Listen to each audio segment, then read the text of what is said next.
There is a question almost every person has asked at least once and quietly let go of, because the answer felt too embarrassing to chase. Why is space so cold when the sun is so hot? The night sky is lit by more individual fires than there are grains of sand on every beach on Earth combined. 2 trillion galaxies, each with hundreds of billions of stars, all of them burning. And in the middle of all of that, the volume between the stars sits within a few degrees of absolute zero. The most powerful furnaces the universe has ever produced, and the space around them is essentially frozen. The energy is there.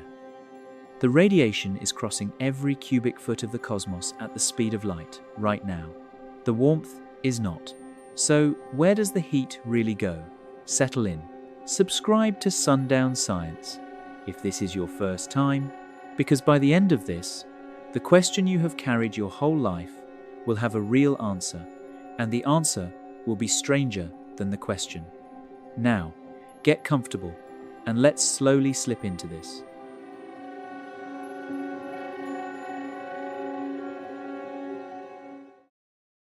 Part 1. The paradox stated plainly. There is a question almost every person has asked, at least once, and then quietly let go of, because the answer felt too embarrassing to chase. The question is this: if the sun is so hot, why is space so cold? It sounds like the kind of thing a child asks on a long car ride at night, looking out the window at the stars. And it sounds like the kind of thing an adult is supposed to already know, but almost nobody does. Almost everybody has carried the question forward into adulthood, with a vague, unsatisfying answer attached to it, the way a hand carries an old splinter the skin has grown over. Tonight, we are going to take it back out. Slowly. Carefully. From the beginning. Start with the numbers. The sun is 27 million degrees Fahrenheit at its core. That is a temperature so far outside the human imagination that the digits themselves stop carrying meaning after a while.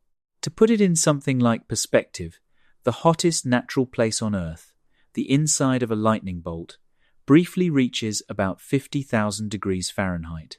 The sun's core is more than 500 times hotter than that, sustained, every second, for 4.5 billion years.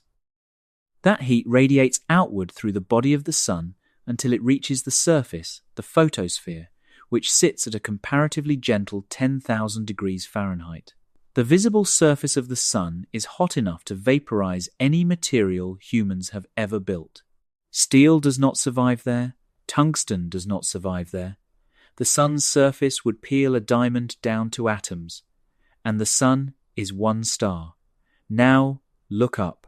There are an estimated 2 trillion galaxies in the observable universe, each containing hundreds of billions of stars. Hold that for a moment, because the number is so large it does not register on first reading. 2 trillion galaxies. Each one a swirl of 200 billion stars, give or take, all of them burning. The total count of stars in the observable universe is somewhere on the order of 2 times 10 to the 23rd power. The night sky overhead is lit by more individual fires than there are grains of sand on every beach on Earth combined. Walk to the ocean. Pick up a handful of sand, count the grains. Multiply that by every beach on the planet, by every grain on every shoreline. The universe has more stars than that. And in the middle of all of that, space, the empty volume that holds the stars, is almost unimaginably cold. The sun alone, the one we orbit, releases 384 septillion watts every second. That is 3.84 times 10 to the 26th power watts, every second, continuously, without pause, without diminishment, for billions of years. To put that figure in human terms, all of human civilization at this moment uses about 20 terawatts of total power. The sun produces, every single second, roughly 20 trillion times the total power output of every car, every airplane, every server farm, every household, every factory, every grid on Earth. And yet, a few hundred miles above your head, just past the upper limit of the atmosphere, Space sits at roughly minus 455 degrees Fahrenheit. That is colder than any winter that has ever happened on Earth. That is almost absolute zero, the coldest temperature the laws of physics permit. The most powerful furnace in the solar system, and the space around it is essentially frozen. The energy pours out in every direction at the speed of light, and the volume the energy is pouring into is colder than the inside of the deepest cryogenic freezer humans have ever managed to build. This is the contradiction. It is the one you have carried, quietly, since you were a child. Take a moment to feel how strange it actually is. A fire is hot. The space around a fire is warm. Stand near a campfire on a cold night, and the warmth radiates outward from the flames into the air. The closer you stand, the warmer the air feels. Step away, and the warmth fades. Everyone alive knows this, because everyone alive has stood near a fire. This is one of the oldest pieces of human knowledge. It is older than language, so why does it not apply to the sun? The sun is a fire. It is, by every reasonable definition, the largest fire any human will ever stand close to. It is 200 miles wide, sustained by nuclear fusion, glowing at 10,000 degrees Fahrenheit at the surface and 27 million degrees Fahrenheit at the core. By the logic of the campfire, the space around it ought to be warm. The space close to it ought to be very warm. The space inside the orbit of Mercury ought to be hot enough to bake a planet, and the space at Pluto ought to be merely cool. There ought to be a gradient. Hot near the fire, cool far from the fire, cold only at the edges of the universe where the stars run out. That is not what we see. That is not what any spacecraft has ever measured. That is not what the inside of a vacuum chamber on Earth looks like either. The campfire logic does not work. The sun's heat does not warm the space around it the way a campfire warms a room. The sun's heat pours outward across 93 million miles to Earth, crosses the atmosphere, warms your face on a summer afternoon, and you feel that warmth, and the warmth is real. But the space between the sun and your face, the 93 million miles of vacuum the sunlight crossed to reach you, was not warmed by its passing. The light went through, and the space stayed cold. In this video, we are going to walk through the real answer to that paradox. The answer is not complicated, but it is not what your intuition told you when you first asked the question. The answer requires giving up something you have believed your whole life, almost without noticing you believed it. You will have to give up the idea that the words hot and cold mean what you have always thought they mean. You will have to give up the idea that You will have to give up the idea that space is a kind of thin air. You will have to give up the idea that warmth is the default condition of the universe. We will replace those ideas with something stranger and, in the end, more beautiful. We will end, by the closing of this video, at a single sentence. The right question is not why space is cold when the stars are so hot. The right question is how, in a universe, this cold warmth like ours ever existed at all. But that sentence will not land yet. It will not land until you have walked through the physics with me, beat by beat. So, let us begin where the confusion always begins, with the word temperature itself and what it actually means. Part 2. Temperature is not what you think. You have known the words hot and cold your entire life. You learnt them before you could speak in full sentences. They are among the most reliable concepts in the human vocabulary because they correspond to physical sensations the body delivers without ambiguity. A hot stove is hot, an ice cube is cold. There is no debate, no philosophy, no nuance. You touch a thing, and your skin tells you, instantly, whether you want to keep touching it. Because of this, almost everyone walks through life assuming that temperature is a property of the world. A property of objects, yes, but also a property of places. The room you are in has a temperature. The air outside has a temperature. The water in a swimming pool has a temperature. The vacuum of space in this picture, also has a temperature. It happens to be very cold, but it is still a place with a number attached to it. This is the first thing you have to let go of, because it is not quite true. Temperature is not a property of empty space. Temperature is a property of matter. Specifically, temperature measures the average kinetic energy of particles, how fast they are moving and vibrating. That is the technical definition, and it sounds dry, but think about what it actually means. Hot is not a quality. Hot is a description of how vigorously the atoms inside something are jiggling. Cold is not a quality. Cold is a description of how slowly those same atoms are jiggling. A hot pan on a stovetop is a piece of iron whose atoms are vibrating against each other with enormous energy. When you put your hand near it, those vibrating atoms collide with the molecules of air around them, transferring some of that energy. The air molecules speed up. They collide with the molecules in your skin. Your skin's molecules speed up. The nerve endings in your skin register that speed up as the sensation of heat. The sensation of warmth, in other words, is your nerves detecting that your body's atoms have been pushed into faster motion by contact with something else whose atoms were already moving faster. A cold object works in the reverse direction. The atoms of an ice cube are barely moving, locked into a crystal lattice with very little vibrational energy. When you touch the ice cube, the atoms in your skin, which are moving quickly because your body temperature is 98.6 degrees Fahrenheit, collide with the ice. Energy flows from your skin into the ice. Your skin's atoms slow down. Your nerves register the slowdown as cold. The ice does not have coldness as a property the way a fire has heat. The ice simply has slower atoms, and the contact lets your body's heat drain into it. This is the entire physics of temperature. It is the kinetic energy of particles. That is it. There is no other ingredient.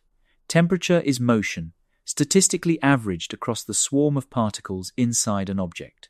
So here is the key thing. If there are no particles, there is no temperature. You cannot measure the temperature of nothing. Think about that for a moment. Really think about it.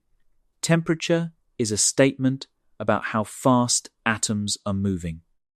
If you remove the atoms, the statement no longer applies. It is not that the temperature becomes very low, it is that the concept of temperature does not have anything to attach itself to. A thermometer in a perfect vacuum has nothing to measure. The thermometer can sit there forever, and the question, what temperature is the vacuum, becomes, in a strict sense, a malformed question. Now, deep space is not quite a perfect vacuum. We will come to that in a moment. But it comes extraordinarily close. And the closeness matters more than you would think, because the more empty a region of space becomes, the less the word temperature applies to it. The more empty, the more the question shifts away from what is the temperature here and toward what is the temperature of the very few stray atoms wandering through here. This is the first crack in the everyday picture. Temperature is not something the universe has. Temperature is something matter has. The universe, considered as the volume between the matter, has no temperature at all in the strict sense. It has, at most, the temperature of whatever sparse particles happen to be drifting through it. If you carry this idea with you for a minute, the original question starts to look different. You asked why space is so cold when the sun is so hot, but now we have to ask, in what sense is space cold at all? Space is not made of particles. Space is the volume between particles.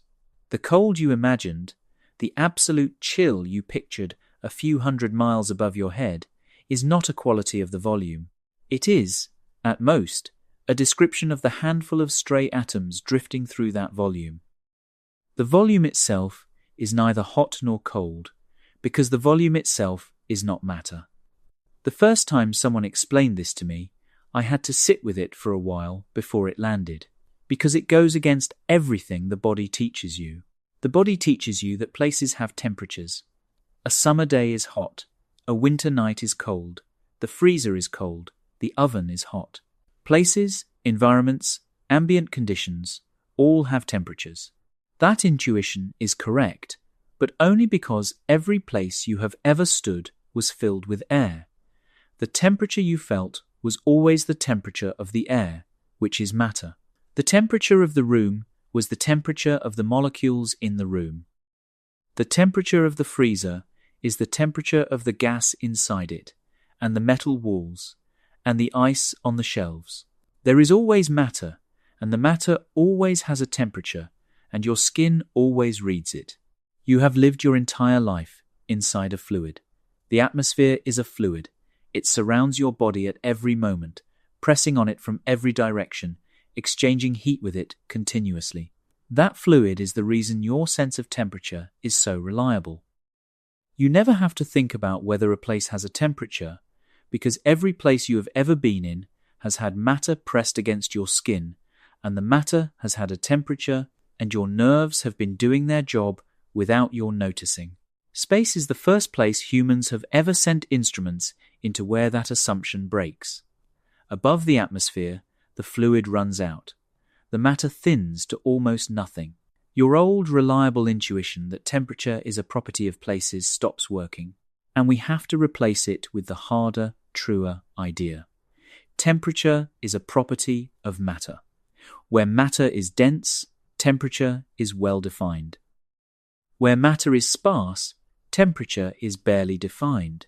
Where matter is absent, temperature is not defined at all. The space between the sun and your face, the 93 million miles of vacuum, has almost no matter in it, so it has almost no temperature in it. And the small amount of temperature that can be assigned to the trace particles drifting through it is very low, but that is not because the sun's heat failed to reach there. The sun's heat did reach there. The photons crossed that volume continuously, in every direction. They simply did not warm the volume, because the volume had nothing to warm. Hold that distinction in your mind. The photons crossed. The volume was not warmed.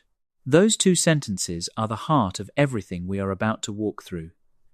Before we move on, let me say one more thing about the word cold, because language has a way of misleading us here. When we say space is cold, we are using a shorthand. What we really mean is that any object placed in deep space, if shielded from direct radiation and left long enough, will lose its heat by radiating it outward, and its temperature will fall toward the temperature of whatever sparse particles surround it. The cold of space is the cold of an object placed in space, not the cold of the space itself. The space, considered as a region of volume, is neither cold nor hot. It is empty enough that the word does not really attach. That is the first thing you have to let go of. Hot and cold are properties of matter. The vacuum is not matter, so the vacuum is not, in the strict sense, anything. Now let us look at the floor underneath everything. The very bottom of temperature, the coldest a thing can be. Part 3. Absolute zero and what it means. Temperature is the average kinetic energy of particles. If that is true, then the lowest possible temperature is the temperature at which particles stop moving altogether. The atoms come to rest. The vibrations cease. The molecular jiggling that was the only thing making the substance hot or cold in the first place falls to zero. That point is called absolute zero, and in the Fahrenheit scale that almost everyone in everyday life still uses, it sits at minus 459.67 degrees. In Kelvin, the scientific scale built specifically to start from this floor, it is 0 Kelvin. There is nothing below it. The number cannot go any lower, because there is no slower than stopped. Nothing in the universe has ever quite reached it. Not the deepest cryogenic laboratory, not the inside of the most carefully shielded experimental chamber, not the coldest natural region in the cosmos. Absolute zero is approached asymptotically, never touched. The laws of quantum mechanics actually forbid a perfect arrival. Even at zero temperature, a quantum system retains what is called its zero-point energy. the residual motion that the uncertainty principle requires.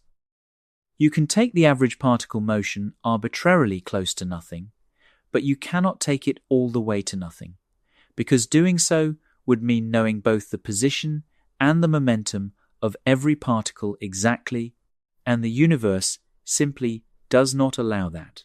So absolute zero is not just a number on a chart. It is a horizon. It is the line beyond which the concept of cold loses its meaning, the way the concept of going further south loses its meaning at the South Pole. You cannot point in a colder direction once you arrive there. There is no colder direction. There is only the floor itself, and the small quantum mechanical hum that prevents anyone from ever truly standing on it. In a lab, humans have managed to get astonishingly close. The current records for the coldest temperatures ever produced on Earth sit in laboratories that cool atoms in vacuum chambers using laser cooling, evaporative cooling, and magnetic traps. Bose-Einstein condensates produced at the National Institute of Standards and Technology at MIT at the University of Colorado have been brought down into the picokelvin range, which is trillionths of a Kelvin above absolute zero. The atoms in those experiments are barely moving at all. They have lost almost every fragment of kinetic energy. They are, by any reasonable measure, the slowest things in the known universe. But here is the thing. Those experiments take enormous effort. They take vacuum chambers, lasers, magnetic fields, computer-controlled cooling cycles, and the work of dozens of physicists across years. To get a small cloud of atoms within trillionths of a Kelvin of absolute zero, humans have to actively pour energy out of the system, fighting against every natural tendency of the universe to add heat back in. Now, here is the strangeness. The natural baseline of the universe, the temperature that the deep voids between stars settle to without any human intervention at all, is not very far above absolute zero. The deepest empty spaces in the cosmos sit at roughly 2.7 Kelvin above the floor. That is about minus 455 degrees Fahrenheit. It is only a few degrees above the coldest temperature physics permits. Read that sentence again. Without any laser cooling, without any vacuum chambers, without any effort at all, the natural temperature of the universe in its emptiest regions is within a few degrees of the lowest temperature theoretically possible. The cosmic refrigerator is on by default. It does not need a power supply. It does not need maintenance. It is the universe's resting state. That is a deeply strange fact, and we will come back to it later when we talk about where that 2.7 Kelvin actually comes from. Because it has a history. It has an origin. It is not an arbitrary number. It is the cooled-down echo of an event that happened 13.8 billion years ago. But for now, just hold the fact in your hand. The default temperature of empty space is almost as low as temperature can go. This already starts to dissolve part of the original paradox. We asked why space is so cold when the sun is so hot. But framed against absolute zero, the question changes. The sun is not hot relative to the freezer in your kitchen. The sun is hot relative to absolute zero. Everything that has a temperature is, in some sense, hot relative to absolute zero. The sun's 27 million degrees Fahrenheit is a measure of how energetic the particles in its core are above the cosmic floor, which is the only natural reference point. And the cosmic floor is right there, almost everywhere, by default. Not because the universe is hostile or empty in some metaphysical sense, but because the universe is mostly volume with very little matter in it, and the small amount of matter that is there has cooled, over the universe's long history, to almost nothing. Imagine for a moment that you could redraw the temperature scale to put absolute zero at the bottom. Make the cold floor the natural origin point. The cosmic background temperature would sit just above it. The temperature of a comfortable spring afternoon on Earth would sit far above that, around 295 Kelvin. The Sun's surface would be 10 or 20 times higher again. The Sun's core would be on a whole different scale, millions of Kelvin above the floor. From this perspective, everything that feels warm to a human is sitting in a thin band far above the natural baseline of the universe. What you feel as ordinary, room temperature, ambient warmth is, on the scale of the cosmos, an extraordinary excursion above the floor. The everyday warmth your body lives inside is hundreds of degrees above what the universe would deliver if it were left to its own devices. The reason you do not notice this, the reason you take it for granted, is that you have never been anywhere else. You have never lived a moment of your life outside the thin band of warmth maintained by Earth's atmosphere and proximity to a star. Space is cold because space has almost nothing in it. The vacuum's small amount of stray matter has cooled, over billions of years, to within a few degrees of absolute zero. There is no mystery in the cold itself. The mystery, if there is one, is in our warmth. The cold is the default. The warmth is the local exception. This is the second crack in the everyday picture. The first crack was that temperature is a property of matter, not of space. The second crack is that the natural baseline of the universe sits near the bottom of the scale, and the warmth we live inside is the unusual condition, not the cold. We are not done dismantling intuitions. We have 2 more to go before we can really sit with the answer. The next one is about how empty space really is, because the word vacuum, like the word cold, is doing some work in our minds that it does not actually do in the physics. Part 4. How empty space actually is. When most people say the word vacuum, they picture a kind of thin air. They picture a room with most of the air pumped out, but not all of it. They picture something a little like the inside of a balloon that has been mostly deflated. The word vacuum, in everyday language, means a place with reduced pressure, not a place with no matter at all. That is not what the vacuum of space is.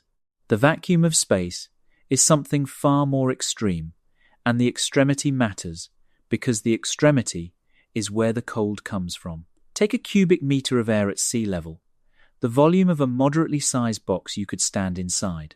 That cubic meter contains roughly 25 quintillion molecules, 25 followed by 18 zeros. The exact figure depends on temperature and humidity, but the order of magnitude is right. In 1 cubic meter of ordinary, breathable, sea-level Earth atmosphere, there are about 25, with 18 zeros after it, of individual gas particles. Most of them are nitrogen and oxygen. They are constantly colliding with each other, with the surfaces around them, with the molecules in your lungs. The pressure you feel against your skin every moment of your waking life is the cumulative effect of those quintillions of tiny collisions happening continuously across your body's surface area. That density of particles is what we mean by air. That is the medium we have spent our entire evolutionary history inside. Our intuitions for temperature, sound, pressure, weather, breathing, fire, all developed inside that dense soup of moving molecules. Now consider deep space, the interstellar medium between stars in our region of the galaxy, the intergalactic medium between galaxies in deep voids. The voids themselves, the vast cosmic structures that account for most of the volume of the universe. In the deep voids between stars and galaxies, the density falls to roughly 1 atom per cubic meter.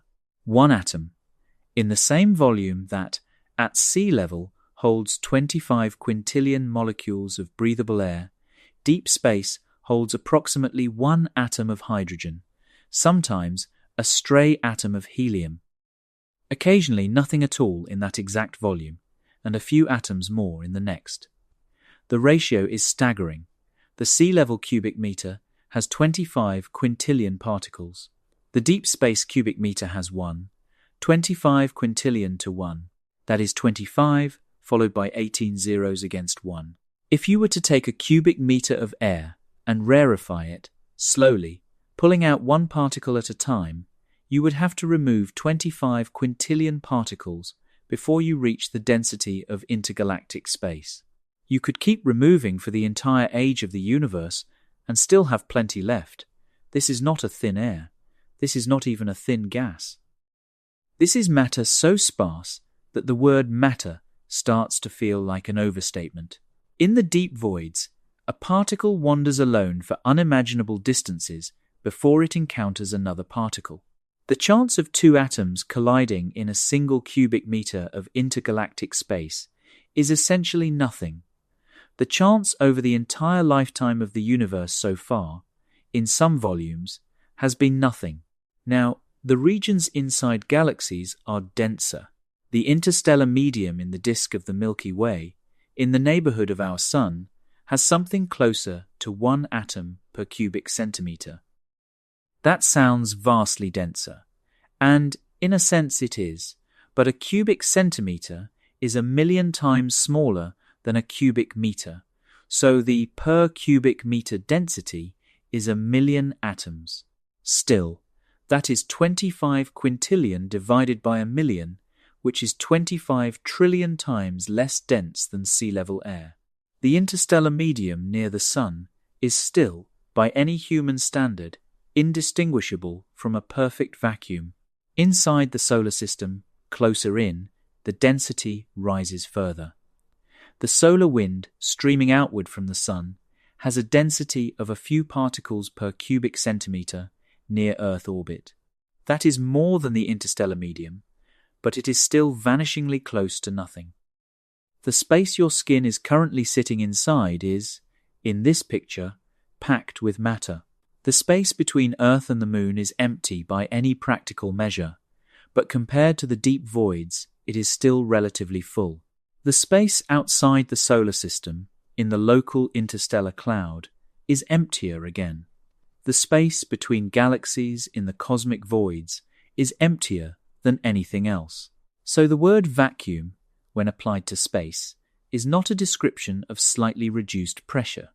It is a description of matter rarefied by 20 orders of magnitude below the air you breathe. The vacuum of space is, for almost every practical purpose, the absence of matter. Now, almost is doing some real work in that sentence. The deep voids are not literally empty. There is always something. A stray hydrogen atom, a photon left over from the Big Bang, a neutrino streaming through, a faint magnetic field carrying a trace of cosmic structure. The quantum vacuum itself, by modern physics, is a roiling sea of virtual particle pairs flickering in and out of existence on timescales too short to measure. Empty space is, in the strictest possible sense, never truly empty. But for the purposes of temperature, it might as well be. Because temperature is the average kinetic energy of particles, and if there are essentially no particles to average over, temperature has almost no foothold. One atom in a cubic meter can be hot or cold, in the sense that it can be moving fast or slow, but you cannot talk about the temperature of the cubic meter in any meaningful statistical way. You have a sample size of 1. You cannot do statistics with a sample size of 1. This is the third crack in the everyday picture. The vacuum of space is not thin air. It is the near total absence of matter. And the near total absence of matter means the near total absence of temperature. The cold of space is not the cold of a freezer. It is the cold of an almost nothing. It is the temperature of a region that has so little matter in it that the word temperature barely applies. Now look at the Sun in this context. The Sun pours 384 septillion watts of energy outward in every direction continuously. Where does that energy go? It travels outward as radiation. Photons fly out from the photosphere at the speed of light, carrying energy with them. They cross the vacuum. But here is the question your intuition wants to ask. And here is the question that has the answer everyone needs. As those photons cross the vacuum, do they heat the vacuum? Hold that question. If the vacuum is almost empty, then there is almost nothing for the photons to interact with as they pass through. A photon, traveling across a cubic meter of intergalactic space encounters, on average, one atom, sometimes none. The photon flies through the volume without striking anything. There is nothing to absorb its energy, nothing to slow it down, nothing to be warmed by its passage. The photon arrives at the far side of the cubic meter, carrying essentially all of the energy it carried at the near side. It has lost almost nothing. It has deposited almost nothing. This is the answer hiding at the bottom of the paradox. Space is cold not because the sun is too far away. Space is cold because space has almost nothing in it. The sun's radiation passes through the vacuum without warming it. The energy goes through, and the volume stays cold because the volume has nothing to receive the energy with. We have not yet talked about the three modes of heat transfer, but that is the next beat. Once you see what those three modes are, and which of them can operate in a vacuum, and which of them cannot, the entire paradox falls open like a door you did not realize was unlocked. Let us walk through them now. Part 5. Conduction, convection, radiation. Heat is energy. When heat moves from one place to another, the energy has to travel through some channel, by some mechanism. Physics knows of three such mechanisms, and three only: conduction, convection, radiation. Every transfer of heat that has ever happened, in any context, has happened through one of these three channels. There is no fourth. Understanding each one, and how each one behaves in the vacuum, is the load-bearing piece of physics in this entire video. Once you have it, the rest is just consequences. Start with the first, conduction. Conduction is the transfer of heat through direct contact between particles. When you touch a hot pan, heat flows directly from the pan into your hand through contact. The vibrating atoms in the iron of the pan collide with the atoms in your skin. The collisions transfer energy. Your skin's atoms speed up. You feel the heat. The faster atoms in the pan have made the slower atoms in your skin move faster, and the energy has flowed from one to the other through the simple mechanism of bumping into each other. Conduction requires contact. It requires that the hot thing and the cold thing be touching particle to particle in a continuous chain that connects them.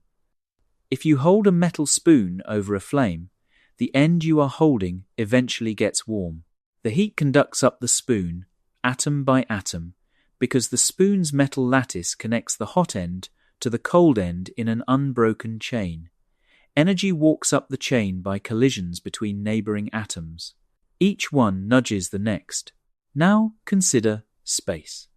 In space, objects are not touching. There is no chain of atoms connecting the Sun to a spacecraft drifting at the orbit of Mars. There is no continuous lattice, no medium, no bridge of particles to walk energy across. The Sun cannot conduct heat to a spacecraft 100 million miles away, because there is nothing physically in contact between them. Conduction requires touch, and touch requires matter, and the matter is not there. So, in the vacuum of space, conduction is eliminated. It does not happen at all between separated objects. It only happens within a single object, where the atoms of that object are still touching each other internally. A spacecraft can conduct heat from one side of its hull to the other, because its hull is a continuous piece of matter. But it cannot conduct heat to another spacecraft a mile away, because nothing is touching between them. That eliminates one of the three channels. Strike one. Now the second, convection. Convection is the transfer of heat through the bulk motion of a fluid. When you heat water in a pot, the water near the burner gets hot first, becomes less dense, rises, while the cooler, denser water sinks to take its place. This creates a circulation. The hot water carries its energy upward into the rest of the pot. The cooler water comes down to be heated in turn. The whole pot eventually heats evenly because the fluid has been mixing itself moving the energy around through the actual motion of the water. Convection happens in any fluid. It happens in air. It happens in water. It happens in the atmospheres of planets. It happens in the interior of the sun. The thermal currents that drive weather systems on Earth are convection in the atmosphere. The warmth that rises from a radiator and circulates around a room is convection. The reason hot air rises and cold air falls is convection. Every system that distributes heat through a medium uses convection. But convection requires a fluid medium. It requires something to actually flow: air, water, gas. The fluid is the carrier. The hot parcel of fluid physically moves to a colder location, carrying its energy with it.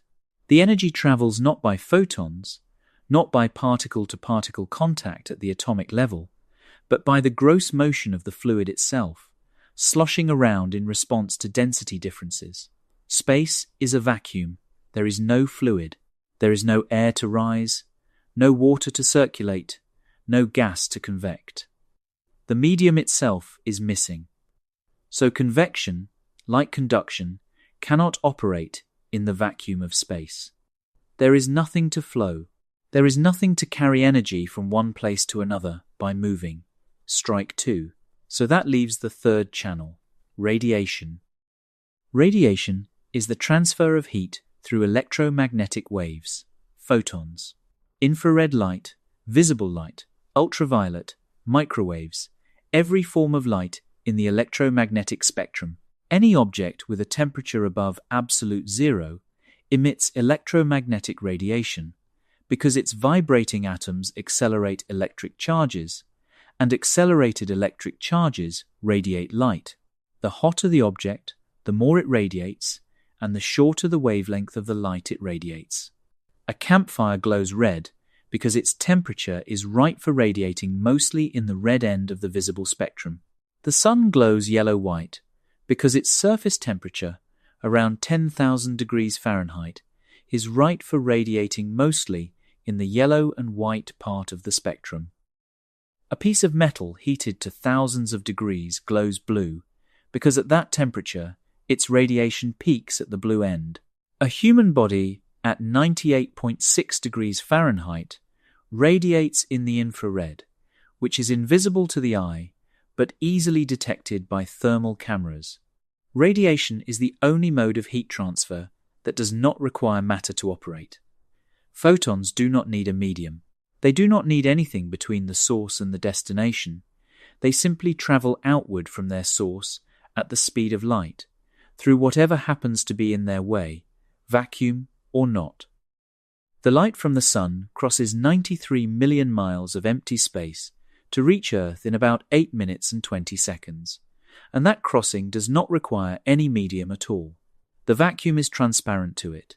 This is how the sun's energy reaches us. Not by conduction, because nothing is touching. Not by convection, because there is no fluid between us. By radiation. The sun emits enormous amounts of light. The light crosses the vacuum unimpeded. Some tiny fraction of it strikes the Earth. The Earth absorbs that light and warms up.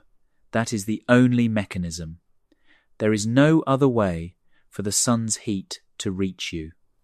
So far, this might sound like radiation rescues the campfire intuition. The sun radiates heat. The heat reaches us. We feel warm. Therefore, the space between us must be warmed too. Right, wrong. This is the critical point.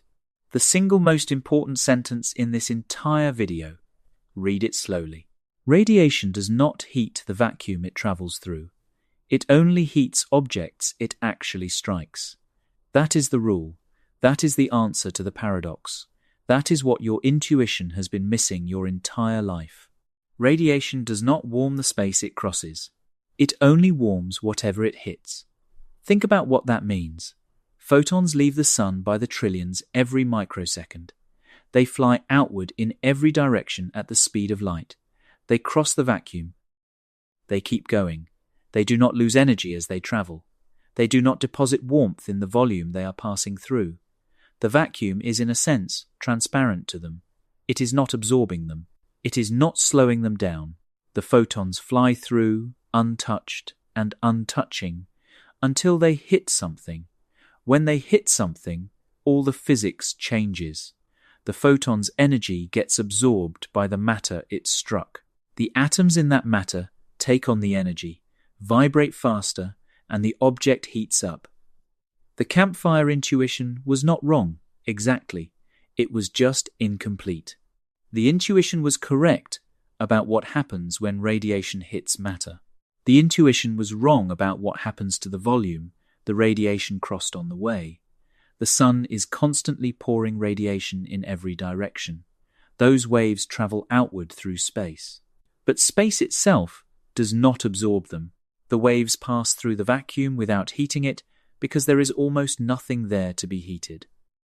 Only when the radiation hits something with mass, a planet, a moon, a spaceship, a grain of dust, an asteroid, an atom of hydrogen drifting in the wind, does the energy transfer. Only then does warmth happen. Space is not cold because the sun is too far away.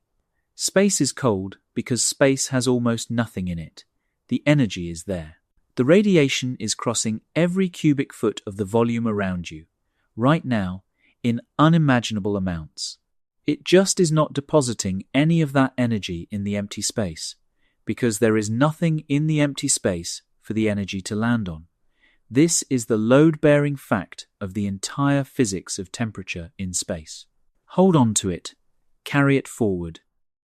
Everything we are about to look at, the Moon, the Parker Solar Probe, the Mercury-Venus comparison, the cosmic microwave background, the Boomerang Nebula, every single one of those examples will be a different angle on the same rule. Radiation only heats what it strikes. The universe is full of energy. The universe is also mostly empty. The energy crosses the emptiness without depositing itself there. The energy waits for matter. Where it finds matter, it warms it. Where it finds nothing, it keeps going. That is the whole story. Now let us walk this rule out of theory and onto a surface you have looked at 1,000 times. The surface of the Moon. Part 6. Standing at the Lunar Terminator. Picture yourself in a spacesuit, standing on the surface of the Moon. You are in a crater near the lunar equator. The sun is high overhead, full strength, no atmosphere to soften it. The light is not gentle the way light is gentle on Earth. There is no diffusion, no haze, no blue tint scattered across the sky. The sky above you is black, even though the sun is directly above you. That alone is disorienting. In bright sunlight, the sky should be blue, because on Earth the atmosphere scatters the sun's blue light in every direction, painting the dome of the sky with that color. The Moon has no atmosphere to scatter anything, so the sun glares down out of a black sky, and the shadows around you are absolute. There is no twilight. There is no gradient from light to dark. There is only the lit surface, and beside it, complete shadow. In front of you, a few feet away, is a boulder. The kind of boulder you would not give a second glance to in a desert on Earth. About the size of a refrigerator. Pale grey, like every rock here.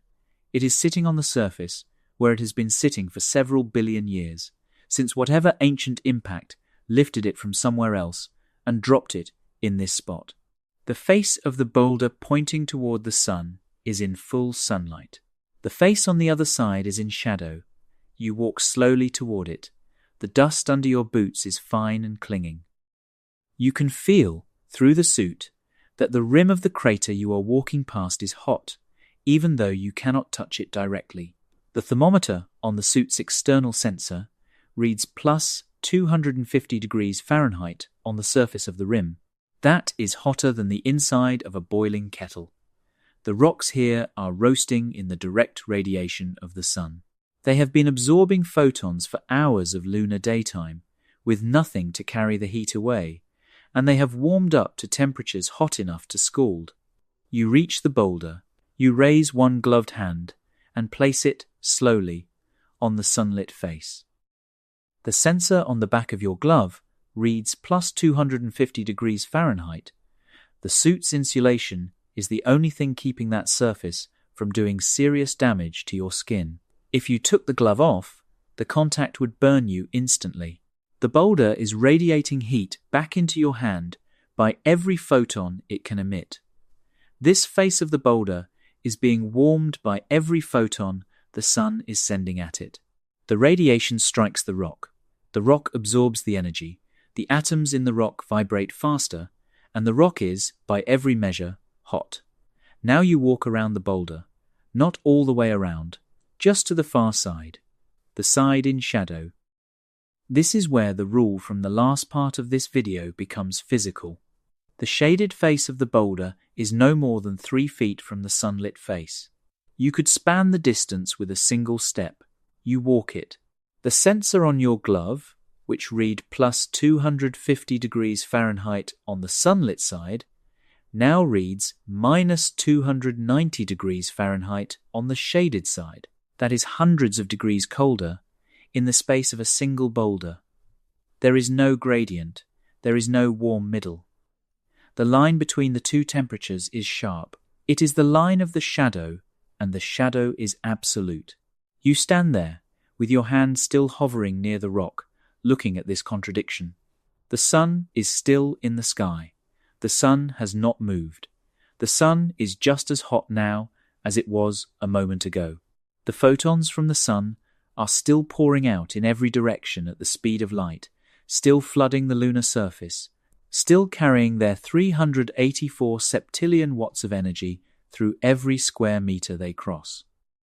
But none of those photons are hitting this side of the boulder. The boulder is blocking them. The boulder's own body is in the way, casting a shadow that runs straight out from the sun's direction. The shaded face of the rock is not receiving any direct sunlight at all. It is only receiving the faint reflected light from whatever lunar surface around it happens to be lit, and that reflected light is so weak that it contributes essentially nothing to the rock's temperature. The shaded face has been radiating its own heat outward into the black sky, photon by photon, infrared by infrared, with nothing coming in to replace it. And so it has cooled, down past room temperature, down past freezing, down past the boiling point of carbon dioxide, down past the temperatures at which most gases become solids, down to minus 290 degrees Fahrenheit, a temperature so cold that on Earth it would freeze the moisture in the air into a cloud of ice crystals around you, instantly. The line of the shadow, 3 feet, 540 degrees Fahrenheit of difference. This is what radiation only heats, what it strikes looks like in practice. The lit side is being struck and is hot. The shaded side is not being struck and is cold. There is no medium to soften the transition. There is no air to carry warmth around the edges of the boulder. There is no breeze to redistribute the heat. The vacuum cannot conduct because it has nothing to conduct through. The vacuum cannot convect because it has nothing to flow. The only mode of heat transfer that operates here is radiation, and radiation comes in straight lines from the sun, and where the sun's straight lines are blocked, no warmth arrives. You look up. The sun is still glaring out of the black sky, an enormous point of light without any of the softness you would expect. You look down at the surface beneath your boots. The lunar regolith, the fine grey dust that covers the moon, is plus 250 degrees Fahrenheit. You shift your weight, and one boot crosses into the shadow cast by a nearby outcrop. The temperature on that boot drops by hundreds of degrees in the time it takes to move your leg. Your suit's heating and cooling system has to manage both extremes at once. One side of your body might be in direct sunlight, the other in shadow. Your suit has to actively bleed off heat from the sunlit side and pump heat to the shaded side continuously, with no atmosphere to do any of that work for it. This is the lunar Terminator. This is what the rule looks like when you stand inside it. Radiation only heats what it strikes. The shaded side of a rock on the moon is the same physical object as the sunlit side, only a few feet apart, but the two faces have temperatures hundreds of degrees apart, because one is being struck and the other is not. Now look at the broader picture. The day side of the moon, the whole hemisphere facing the sun at any given moment, is at plus 250 degrees Fahrenheit on average. Boiling hot rock under a black sky. The night side, 14 Earth days later, when the same surface has rotated away from the sun, is at minus 290 degrees Fahrenheit. The lunar surface swings 450 to 500 degrees Fahrenheit between day and night every lunar month, with nothing to moderate the swing. The permanently shadowed craters at the lunar poles, the regions where the angle of the sun is so low that the sun never quite rises over the rim, are colder still. Some of those craters sit at minus 410 degrees Fahrenheit, about 25 Kelvin, colder than the day side of Pluto. They have been in shadow for billions of years. They have never been warmed by the sun in their entire history. They are on a body just 240,000 miles from Earth, some of the coldest natural places in the solar system. And it is all because of the rule. Radiation only heats what it strikes. Where the sun's photons cannot reach, the surface cools toward the cosmic floor. The permanently shadowed craters have nothing striking them, ever, so they sit at the temperature of the slow, faint background radiation of the universe itself. They are nearly at the floor. This is the lunar Terminator. This is what happens when the rule operates without any atmosphere to smooth it. The moon is what Earth would be if Earth was stripped of its atmosphere and left to face the sun naked. Brutal heat in sunlight, catastrophic cold in shadow, separated by lines so sharp you can walk across them in a single step. Hold the image of that boulder. Sunlit face at plus 250, shaded face at minus 290, 3 feet apart. We are going to come back to it later when we talk about Parker's solar probe, because the same image will appear there in a more extreme form. But for now, just sit with what it means. The rule is real. You can walk into it. You can put your hand on it. You can feel the temperature collapse as you cross the shadow line. And now, with that image still in your mind, let us pull back to Earth and look at why Earth does not work this way. Why your morning does not begin at minus 290 degrees Fahrenheit. Why your afternoons do not boil. Why the warmth you feel every day is, in fact, the rarest thing in the universe. Part 7. Earth is the outlier, not the norm. Step off the moon, come back home, walk outside on an ordinary spring morning. The sky is blue, the air is cool, there is a slight breeze. You feel comfortable. You always feel comfortable, on most mornings, in most places where humans live. The temperature outside is not minus 290 degrees Fahrenheit. It is not plus 250 either. It is something between 60 and 75 degrees, which is the narrow band the human body finds most pleasant. You stand in your front yard, and you feel none of the violence the lunar surface would do to you. You take a breath. The air goes into your lungs without freezing them. Your skin does not burn. Your skin does not freeze. The sun is up, but the warmth on your face is gentle, not lethal. The world is, for the moment, kind. This is not the default condition of the universe. This is the local exception. The reason your morning works the way it does, the reason you can stand outside without dying, is the atmosphere. The thin layer of gas that wraps around the planet from the surface upward, growing thinner with altitude, fading into the vacuum at about 100 kilometers up. That layer is about 60 miles thick at the bottom of the troposphere where most of its mass sits, and it is the most important piece of engineering, if you want to call nature's accidents engineering, that life on Earth has ever depended on. The atmosphere does two things that the moon's surface cannot do. It absorbs radiation and it retains it. When sunlight strikes the Earth, some of the energy is reflected back into space by clouds and ice. Some of it is absorbed by the gases of the atmosphere itself, particularly water vapor and ozone, which take up specific wavelengths of light and heat the air.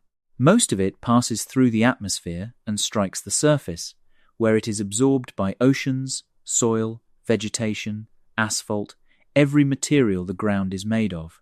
That absorbed energy warms the surface, and the warmed surface radiates infrared light back outward. Some of that outgoing infrared escapes to space, but most of it is intercepted by water vapor, carbon dioxide, methane, and a handful of other gases in the atmosphere, which absorb it and re-emit it in every direction, including back down toward the ground. That is the greenhouse effect, and it is the reason Earth's average surface temperature is about 59 degrees Fahrenheit instead of 0. Without an atmosphere, the Earth would not be a comfortable place. Without an atmosphere, the Earth would be a slightly larger version of the Moon. The day side would bake at temperatures hot enough to denature proteins.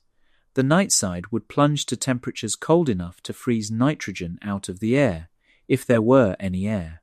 The Terminator, the boundary between day and night, would sweep across the planet's surface every 24 hours, dragging a wall of 500-degree temperature change behind it. Standing outside at the moment the Terminator passed over your house would be like standing in the path of a hurricane made of pure thermal violence. That is what the surface of any airless world looks like. Mercury is like this. The Moon is like this. Most of the moons of the outer solar system are like this. Without an atmosphere to absorb and retain heat, the surface of a world facing the sun is just a long sequence of vertical shadows and bright lit faces, with the temperature collapsing 500 degrees every few feet, exactly as it did at the boulder on the Moon. The atmosphere prevents all of that through 3 different mechanisms working at once. First, the atmosphere is a medium. Once the sun's radiation has been absorbed somewhere on Earth, the heat is no longer trapped in the spot where it was absorbed. The atmosphere conducts and convects. The hot air rises, the cool air sinks, the winds move horizontally across the surface, the weather systems push warm tropical air toward the poles and cold polar air toward the equator. Heat absorbed in one place gets spread to many places. The temperature is not localized to the point of absorption. The temperature is averaged across the whole fluid envelope of the planet. Second, the atmosphere is a buffer. The volume of air around the Earth has an enormous heat capacity. Even if the sun went dark for an hour, the air would not instantly plunge to absolute zero. The atmosphere would retain its warmth for some time, releasing it slowly, like a fireplace stone that holds heat long after the fire has gone out. The night air on Earth is cooler than the day air, but it is not lethally cold because the atmosphere acts as a thermal reservoir, slow to heat and slow to cool. The lunar surface, with no atmosphere, has no buffer. Each night, the lunar surface dumps all its heat into the black sky as infrared radiation, and the surface temperature crashes to -290 in a matter of hours. Third, the atmosphere is a retainer. The greenhouse effect we just described. Outgoing infrared radiation gets caught and bounced back. Some of the heat that absorbed during the day stays trapped through the night. Some of the heat that absorbed at the equator stays trapped at the poles. The atmosphere does not let heat leave the system as quickly as it arrived. It holds on to it. The result is a temperate world. The surface temperature of Earth ranges from about -130 degrees Fahrenheit in the coldest moment ever recorded in Antarctica to about 134 degrees Fahrenheit in the hottest moment ever recorded. In Death Valley, that is a swing of 260 degrees from one extreme to the other on a planet 6,500 miles wide across a full year of seasons. The Moon swings 540 degrees in a few hours across a single boulder. The Earth's atmosphere has reduced what would otherwise be a daily 500-degree thermal shock into a gentle, seasonal 150-degree variation that humans have evolved to find comfortable. If you strip the atmosphere away, tomorrow, the world you stand on would become a different world by the next morning. The blue sky would be replaced by a black sky with the sun glaring out of it. The air would be gone. The breath in your lungs would expand into vacuum and tear you open. The water in your eyes would boil. Your skin in direct sunlight would crisp at plus 250 degrees. The shadow next to you would be at minus 290. The oceans would boil and freeze simultaneously, depending on which face was turned to the sun. Life on the surface would end in about a minute and a half. That is the world you actually live on, beneath the thin shell of gas you have always taken for granted. 60 miles of breathable atmosphere is the only thing standing between you and the surface of the moon, which means it is the only thing standing between you and the vacuum, which means it is the only thing standing between you and the universe's default conditions. The default conditions are murderous. The shell is what makes them habitable.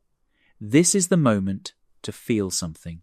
The warmth you have lived inside for your entire life, the comfortable mornings, the soft summers, the merely cold winters, the gentle gradient between shadow and sunlight, all of it is built on top of a thin layer of air about the height of a small mountain range.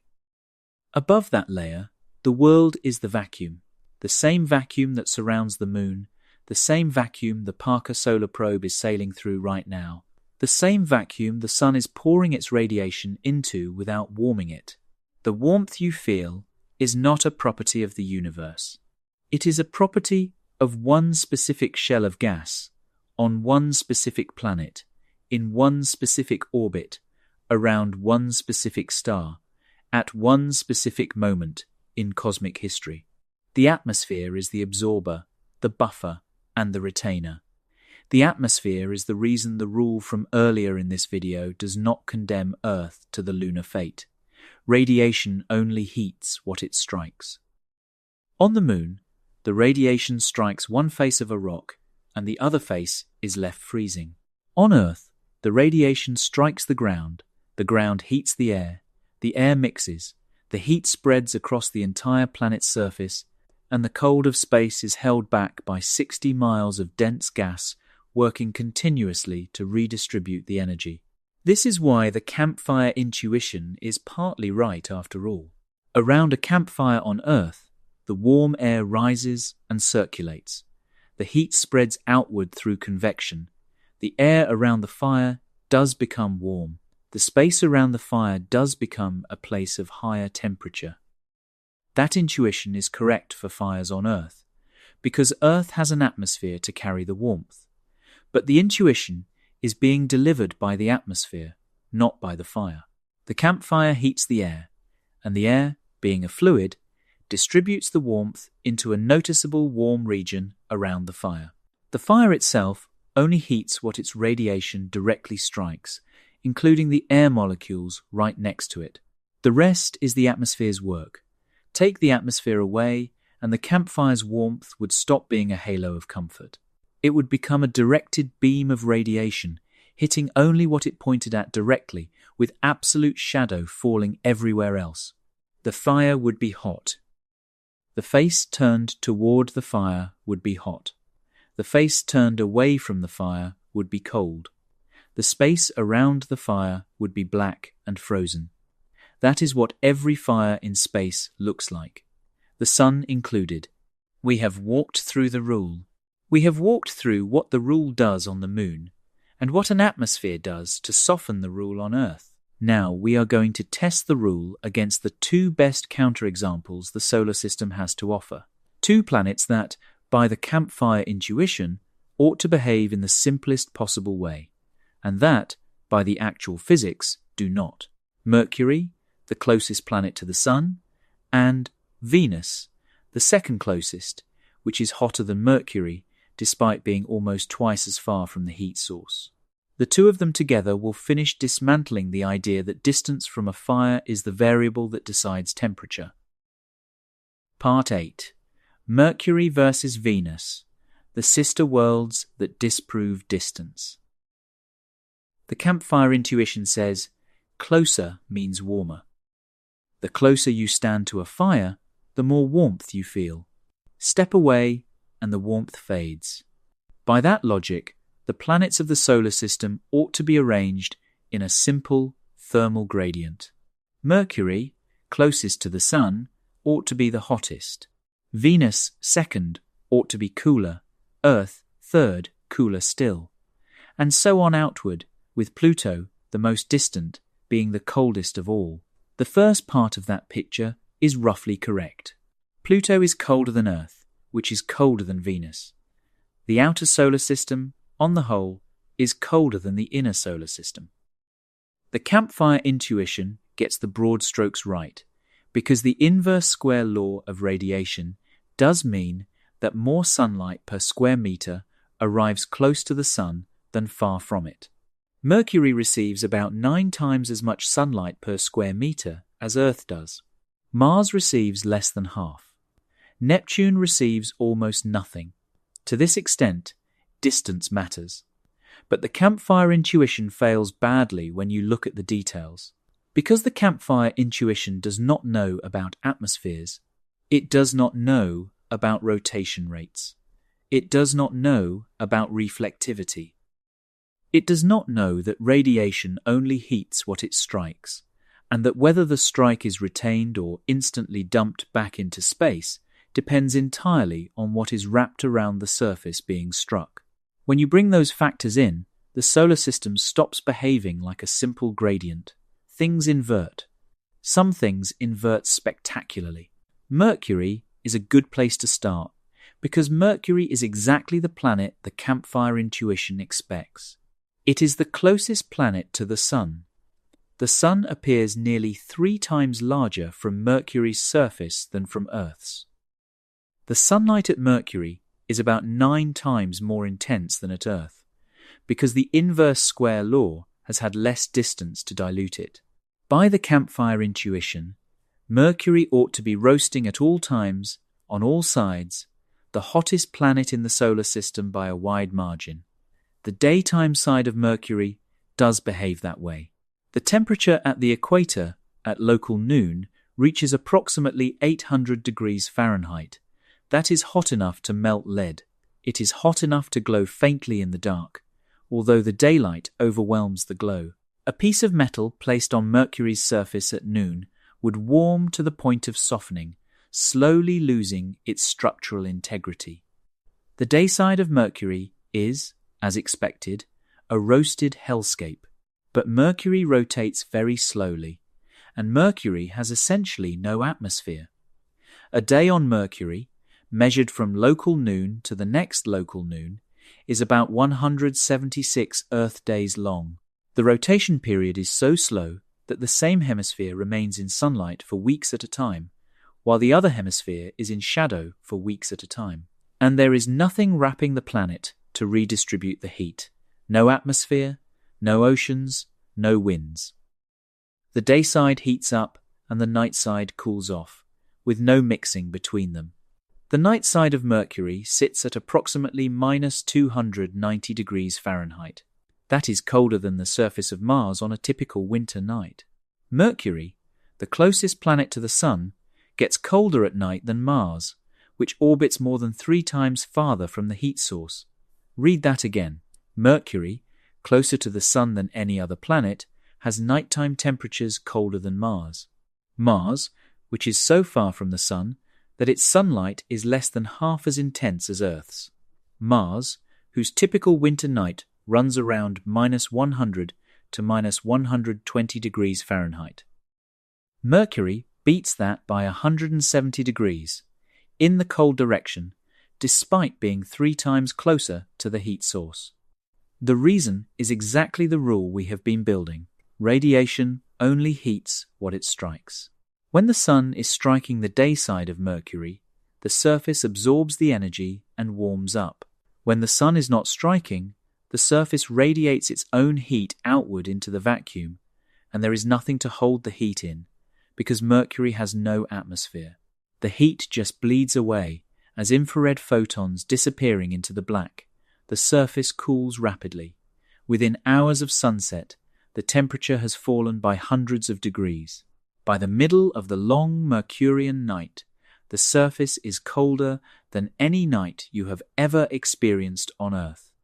There are places on Mercury that have never been warm at all. The polar craters of Mercury, the regions near the planet's spin axis, where the sun's angle is so low that some craters never see sunlight, sit at temperatures around -300 degrees Fahrenheit. NASA's Messenger spacecraft confirmed in 2012 that some of those craters contain water ice. Water ice. On the closest planet to the Sun, sitting in permanently shadowed craters, never struck by direct sunlight, never warmed enough to evaporate. The deposits have probably been there for billions of years. The hottest planet's coldest places hold water ice that the surface of Pluto would not hold. This is the rule operating without an atmosphere to soften it. Where the radiation strikes, things bake. Where the radiation does not strike, things freeze. There is no middle ground, no smoothing, no buffer. Mercury is a billion-year sequence of brutal extremes. Now look one step further out. Venus. Venus orbits at about 67 million miles from the Sun, compared to Mercury's average of about 36 million. The sunlight at Venus is about twice as intense as at Earth, but about 4 times less intense than at Mercury. By the campfire intuition, Venus ought to be cooler than Mercury. By a comfortable margin, it is not. The average surface temperature of Venus is approximately 900 degrees Fahrenheit.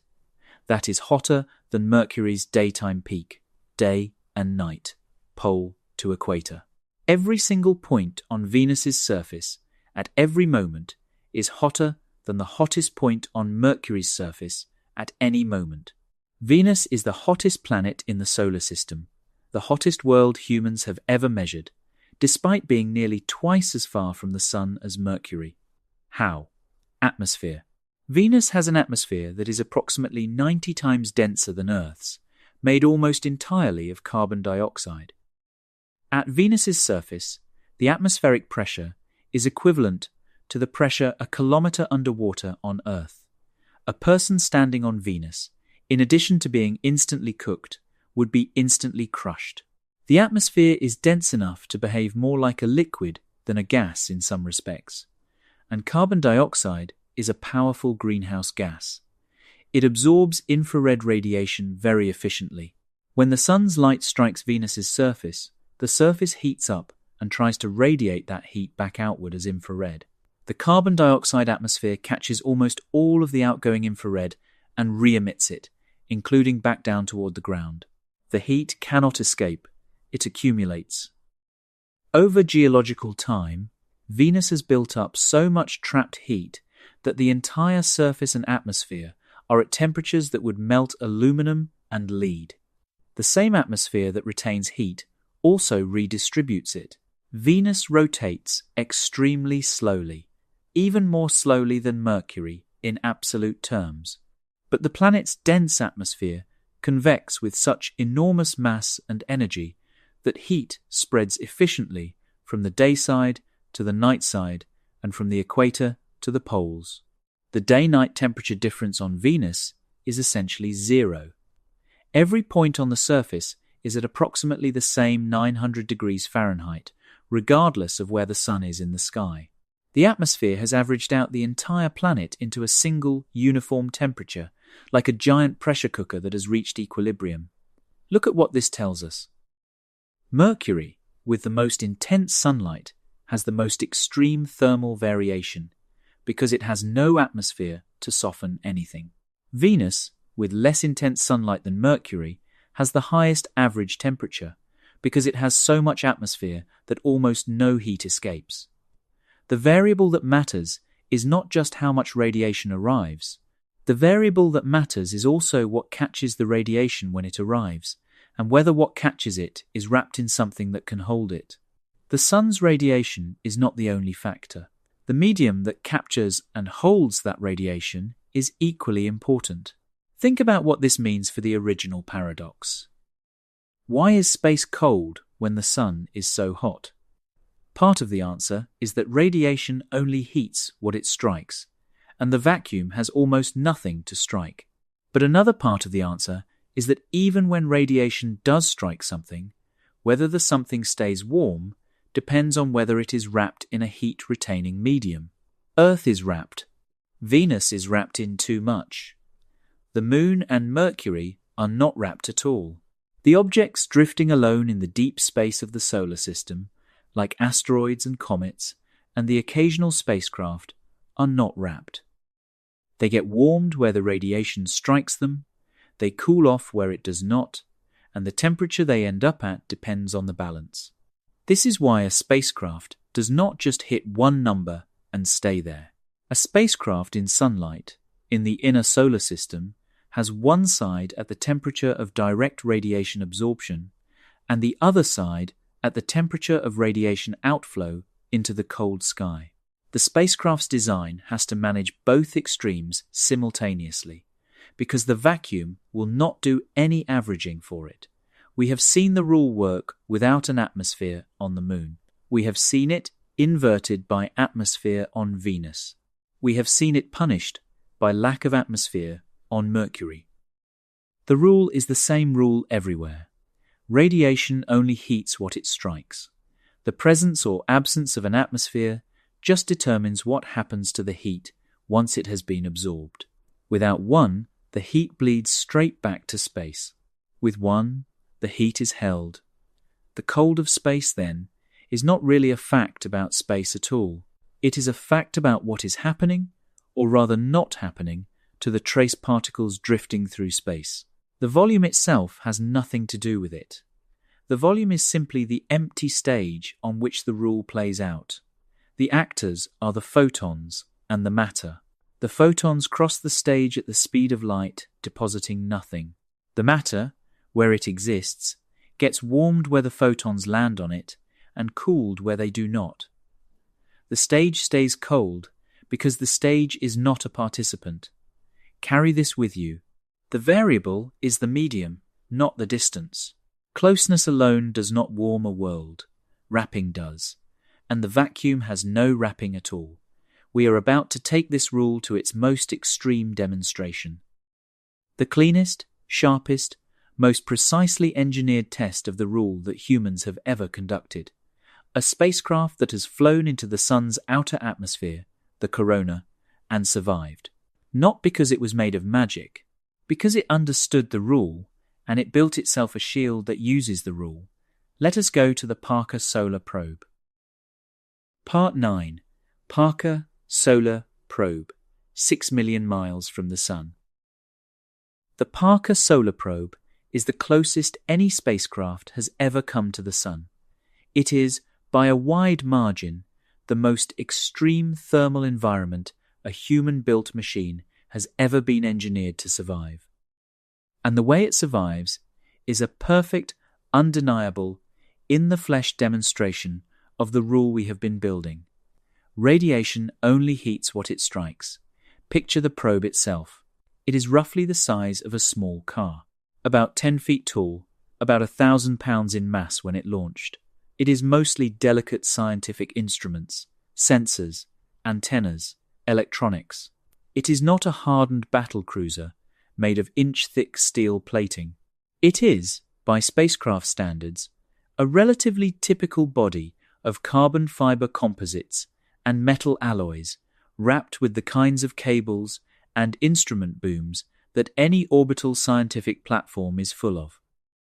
The probe itself, if you held a piece of its body in your hand, would feel ordinary. It is not made of exotic materials, but mounted on the front of the probe, facing the Sun, is something that is exotic. The thermal protection system, 8 feet in diameter, 4.5 inches thick, made of reinforced carbon-carbon, a composite material developed in the 1950s for the leading edges of nuclear weapon re-entry vehicles. The same general class of material used on the nose cones of the space shuttle, reinforced carbon-carbon is, in essence, a layered carbon fabric stitched with more carbon and infused with more carbon until the structure becomes capable of withstanding temperatures that would vaporize most other materials. The heat shield on Parker is white on the side facing the Sun, because a coating of aluminum oxide and a smooth white ceramic layer reflects as much of the incoming radiation as possible. Behind the white face, the carbon-carbon does the structural and insulating work. That shield is what stands between the spacecraft body and the Sun. Parker Solar Probe launched on August 12, 2018, from Cape Canaveral. It is on a long, slow descent into the Sun's gravitational well, using gravity assists from Venus to lower its perihelion, the closest point of each orbit, deeper and deeper into the Sun's neighborhood. Each pass takes it closer than the one before. Its current closest approach record, set on December 24, 2024, brought it within roughly 3.8 million miles of the Sun's surface. That is closer to the Sun than any human-built object has ever gone. For comparison, Mercury's average distance from the Sun is about 36 million miles. Parker has gone roughly 10 times closer than that. At those distances, the spacecraft is inside the Sun's corona, the outer atmosphere of the star. The corona is the diffuse, scorching halo of plasma surrounding the photosphere, visible from Earth only during total solar eclipses, when the Moon happens to block the Sun's blinding face long enough for the corona to be seen against the dark sky. The corona is itself extremely hot, with temperatures of 1 to 3 million degrees Fahrenheit in places, hotter in absolute temperature than the photosphere it surrounds, which is one of the great unsolved mysteries of solar physics. The Parker Solar Probe is, among other things, designed to help figure out why. So the probe is sitting in 1 million-degree plasma, at distances where the solar radiation is something on the order of 500 times more intense than it is at Earth. The front face of the heat shield, the side facing the Sun, reaches temperatures of approximately 2,500 degrees Fahrenheit. That is hot enough to melt steel. That is glowing white-orange, the kind of heat you would expect from the inside of a metallurgical furnace. Now, here is the part that makes the rule undeniable. The spacecraft itself, the body, the instruments, the electronics, the cameras and antennas sit behind the heat shield, in its shadow, just 4.5 inches of reinforced carbon-carbon between the inferno on one side and the working spacecraft on the other. And on the other side, the temperature is not 2,500 degrees. The instruments are operating at roughly room temperature, about 85 degrees Fahrenheit, the kind of temperature you would feel walking into a slightly warm office building. The shield is at 2,500, the body is at 85. 4.5 inches apart. This is the rule made physical. Radiation only heats what it strikes. The Sun's radiation strikes the front face of the heat shield. The shield absorbs and reflects what it can, and the rest is conducted very slowly through the layered carbon structure. By the time the backside of the shield is reached, almost all of the absorbed energy has been radiated back out into space as the shield itself glows in the infrared. The backside of the shield is cool because almost nothing has made it through.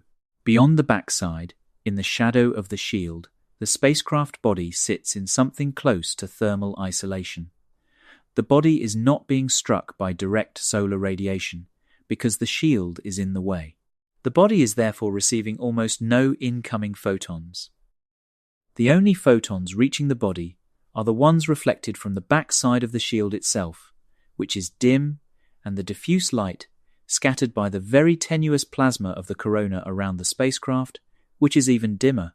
The body, having little radiation arriving at it, radiates its own heat outward into space, just like the shaded face of the boulder on the Moon. The body's heat bleeds away as infrared photons into the cold sky behind it. The body's temperature falls. The body's active thermal management systems, designed to keep the electronics at usable temperatures, have to pump some heat back into the body to keep it from going too cold. The same probe that has a front face at 2,500 degrees Fahrenheit needs internal heaters to keep its instruments warm enough to operate. Some sensor booms on the spacecraft, the ones that extend out from the body into the radiation field, like the antenna whips and the plasma probes, get hotter. They are not in the shadow of the heat shield. They are exposed. They can reach temperatures of several hundred degrees Fahrenheit. But the body itself, the part of the probe in the shield's geometric shadow, stays in the temperate band, because nothing is striking it directly. Imagine yourself sitting on the back face of the shield, facing the probe body. You would be in a region of profound cold. The shield in front of you would be glowing white hot, but you would not feel the heat from it the way you feel the heat from a fireplace. The shield is hot. The shield is radiating.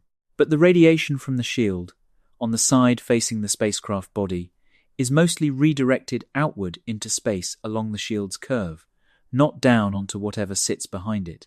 And the corona around you, the million-degree plasma the probe is flying through, has so little mass per cubic meter that it does not conduct any meaningful amount of heat to the spacecraft body either. The plasma is hot in the sense that its few particles are moving fast, but the density is so low that the total energy available to transfer is small. This is the rule operating in extremis. You are flying through a region where the ambient material is at 1 million degrees Fahrenheit. The matter is, by every measure, extremely hot. And yet, the spacecraft body is at 85 degrees Fahrenheit, because the rule does not care about the temperature of the surrounding plasma. The rule cares about how much radiation is striking the spacecraft and how much matter is in contact with the spacecraft. Both are vanishingly small. The corona is a hot plasma, but it is also a near vacuum. The few particles per cubic centimeter cannot conduct any meaningful heat to a metallic object passing through them. The spacecraft is more thermally affected by the radiation from the photosphere far below it than by the corona right around it. Move a few feet out of the shield's shadow into the direct radiation field, and the temperature collapses. You would jump from 85 degrees Fahrenheit to 2500 degrees Fahrenheit in the time it took to walk past the shield's edge. The same kind of brutal Terminator we walked across on the moon, only here the Terminator is the line between a survivable temperature and the temperature of a forge. The shield's shadow is the only thing standing between the spacecraft and complete vaporization. Parker Solar Probe is, in this sense, the cleanest and most extreme demonstration of the rule humans have ever built. It is a machine that survives inside the sun's atmosphere by hiding in a shadow, by being shielded from direct radiation, by exploiting, deliberately and elegantly, the fact that radiation only heats what it strikes. The shield takes the hit. The spacecraft behind it stays cold, or at least stays operable. This is not a flaw in the design. This is not a fragile workaround. This is physics working exactly as expected, and the engineers at Johns Hopkins Applied Physics Laboratory have used the physics to build something that should not be possible. The probe should melt.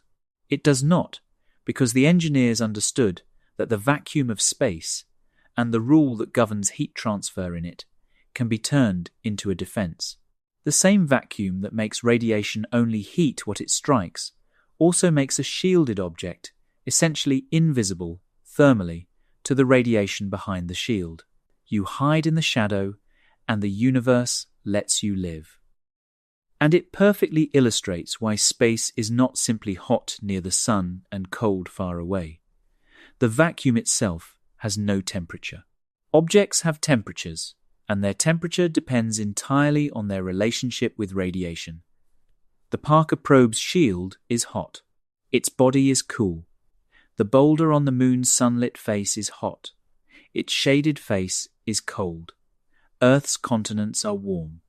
The vacuum above them is not anything. The rule is the same everywhere. Once you understand it, all of the apparent paradoxes resolve. So we have walked through the rule, walked into it on the moon, watched it inverted by atmospheres at Venus, and now seen it weaponized into a defense at the Parker Solar Probe. We are most of the way through. There are 2 pieces left. We need to look at the natural baseline of the universe, the temperature that the deep voids settle to without any local star. the cosmic background that fills every cubic centimeter of space everywhere.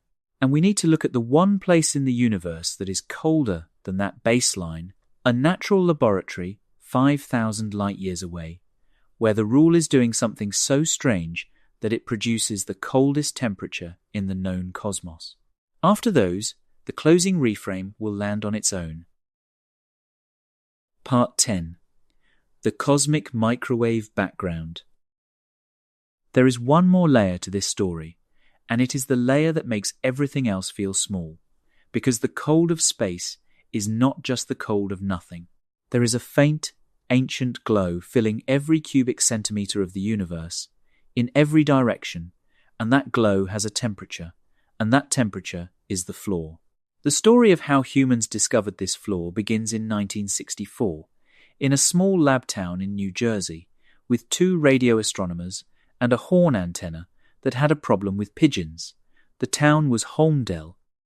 The lab was Bell Labs, the legendary research arm of the American telephone monopoly, where some of the most important physics and engineering of the 20th century quietly took place. The 2 astronomers were Arno Penzias and Robert Wilson. They were young, ambitious, and they had been given access to a piece of equipment originally built for something else entirely. The horn antenna was a structure about 50 feet long, shaped like a giant brass instrument lying on its side. It had been built for early satellite communications experiments, used to detect signals from the Echo balloon satellites bouncing radio waves around the planet. By the time Penzias and Wilson started working with it, the satellite work was over, and the antenna was being repurposed for radio astronomy. They wanted to use it to measure the radio emissions from the halo of the Milky Way and to map them with more precision than anyone had managed before. To do that, they needed to calibrate the antenna. They needed to identify all the sources of noise that would otherwise contaminate their measurements, so they could subtract those sources cleanly and see only the faint signals from the galaxy. This is normal practice in observational astronomy. You spend months characterizing your instrument. You measure every source of interference, every drift, every quirk. You learn the antenna's personality, so you know what is real signal and what is the antenna's own contribution. What they found was a persistent, low-level hum in the data, a faint signal at a wavelength of about 7.3 centimeters in the microwave region of the spectrum. The signal was there no matter where they pointed the antenna, up, down, sideways, toward the galactic plane, away from it, toward known radio sources, away from them. Every direction returned the same hum. The signal came equally from every direction in the sky, at all hours of the day and night, regardless of orientation. That, in itself, was strange. A real radio source should be localized. It should be brighter when you pointed at it, and fainter when you pointed away. A uniform signal from every direction suggested that something was wrong with the equipment, so they checked the equipment. They went through every connection. They tested every amplifier. They examined the receiver. Everything was nominal. Then they looked at the antenna itself, and there, inside the horn, they found pigeons. 2 birds had taken up residence in the brass cavity, and the pigeons had left behind, in scientific language, a coating of white dielectric material. In ordinary language, a thick layer of bird droppings on the antenna's interior. The droppings, the astronomers reasoned, might be emitting low-level thermal radiation. Pigeons themselves, being warm-blooded animals at about 104 degrees Fahrenheit, were certainly emitting in the radio band when they were inside the horn. Perhaps the residue was contributing to the persistent hum. Penzias and Wilson cleaned the antenna. They evicted the pigeons. They scrubbed every interior surface. They tried again. The hum was still there. Same level, same uniform direction independence. The pigeons were not the answer. They tried everything else. They checked for radio interference from New York City, only about 40 miles away. They checked for atmospheric sources. They checked for thermal emission from the antenna's metal walls. They checked for cosmic ray sparks. Every possible explanation was systematically tested and ruled out, and the hum was still there. A faint, uniform glow in the microwave sky, coming from every direction at once, with a temperature corresponding to about 3 degrees Kelvin above absolute zero, roughly minus 455 degrees Fahrenheit. Meanwhile, at Princeton, a different group of physicists, led by Robert Dicke, was getting ready to start looking for exactly the thing Penzias and Wilson had accidentally found. Dicke and his colleagues had been working out, theoretically, that if the universe began with a hot, dense, energy-filled state, the radiation from that state should still be detectable today, stretched and cooled by billions of years of cosmic expansion.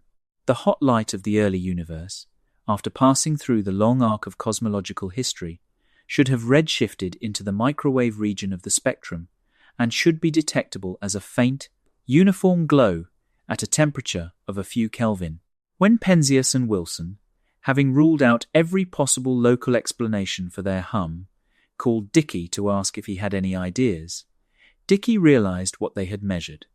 They had found it. They had measured, accidentally, the afterglow of the birth of the universe. The discovery earned Penzias and Wilson the Nobel Prize in Physics in 1978. It became, almost overnight, one of the foundational observations of modern cosmology. It was the first direct observational confirmation that the universe had not always existed in its current form. The universe had a beginning. The universe had been, at some point in the distant past, extremely hot and extremely dense, and what we were seeing was the cooled, stretched echo of that primordial state. The hum was the light of the Big Bang itself, reaching our antennas after a journey of 13.8 billion years. That radiation, stretched and cooled by the expansion of space, now fills every cubic centimeter of the universe at a temperature of 2.7 Kelvin. More precisely, 2.72548 Kelvin, as measured by the FIRUS instrument on the COBE satellite in the early 1990s and confirmed by every measurement since. The cosmic microwave background, as it came to be called, is one of the most precisely measured numbers in all of physics. It is uniform across the sky to about 1 part in 100,000, with tiny variations that encode the seeds of the structures, the galaxies, the clusters, the cosmic web that would later condense out of that uniformity. The cosmic microwave background fills every cubic centimeter of space, in every direction, with about 411 photons per cubic centimeter. Right now, in the space around you, in the space inside you, in the space between the molecules of your body, there are about 411 of these ancient photons per cubic centimeter. They have been traveling, almost untouched, for 13.8 billion years. They were emitted when the universe was about 380,000 years old, in an event called recombination, when the cooling primordial plasma finally became transparent and let the photons travel freely for the first time. They have been traveling ever since. Some of them are arriving at your skin right now. The number is the floor. 2.7 Kelvin. That is the natural baseline temperature of empty space, far from any star. Any object placed in deep intergalactic space, shielded from any local radiation source, will eventually settle to the temperature of the cosmic microwave background. It cannot get any colder than that on its own. Because the background photons are streaming through every cubic centimeter of the universe, depositing tiny amounts of energy on any matter they strike, the floor is not zero. It is 2.7 Kelvin. The coldest naturally occurring temperature anywhere in the universe. Except, it is getting colder. As the universe continues to expand, the cosmic microwave background continues to stretch. The wavelengths of those primordial photons grow longer with every passing eon, their energies fall, and the effective temperature drops. The CMB was at 3000 Kelvin at the moment of recombination. Today, after 13.8 billion years of expansion, it has fallen to 2.7 Kelvin.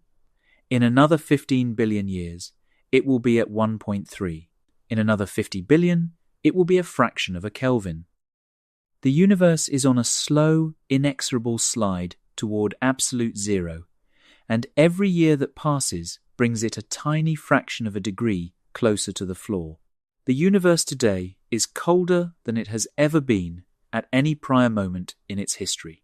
Tomorrow's universe will be slightly colder than today's.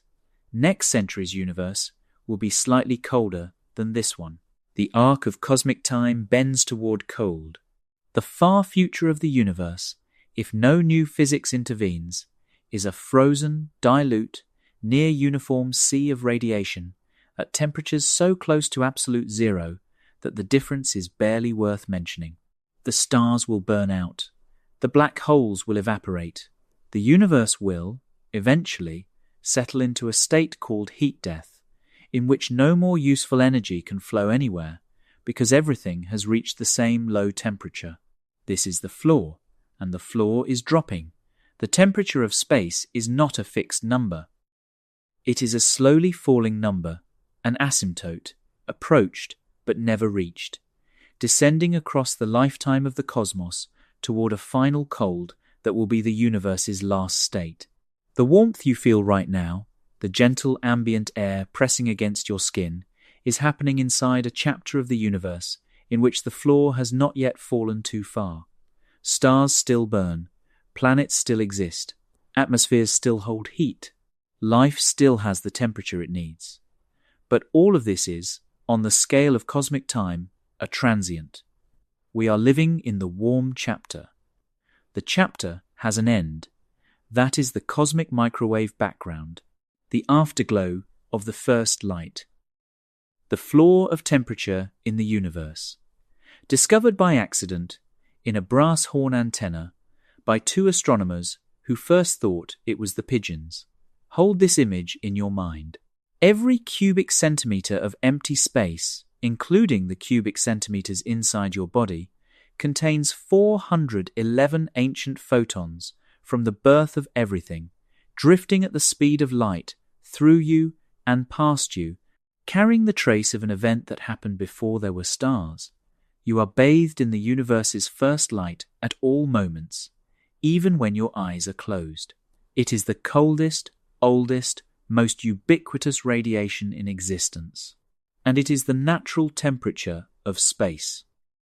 Now let us go to the one place in the universe that has gone below it. Part 11. The Boomerang Nebula, colder than the universe itself. Drift away from Earth, drift away from the Sun, drift past the orbit of Pluto and out through the Kuiper Belt. Keep going, past the heliopause, past the boundary where the Sun's wind gives way to the interstellar medium. You are now in the local interstellar cloud, in the slow, sparse gas between stars, moving at the speed of imagination, because there is no other way to get this far in a reasonable span. Past Proxima Centauri at 4.24 light-years. Past Sirius at 8.6. Past the bright young stars of the Pleiades at 444 light-years. You are leaving the local stellar neighborhood. 5,000 light-years from Earth, in the constellation Centaurus, you arrive at something strange. It looks, from a distance, like a soft bow tie of pale gas, two lobes, extending in opposite directions from a central point, faintly luminous, almost ghostly. Modern telescopes resolve it more sharply, revealing a structure that resembles an hourglass, or perhaps the wake of something travelling.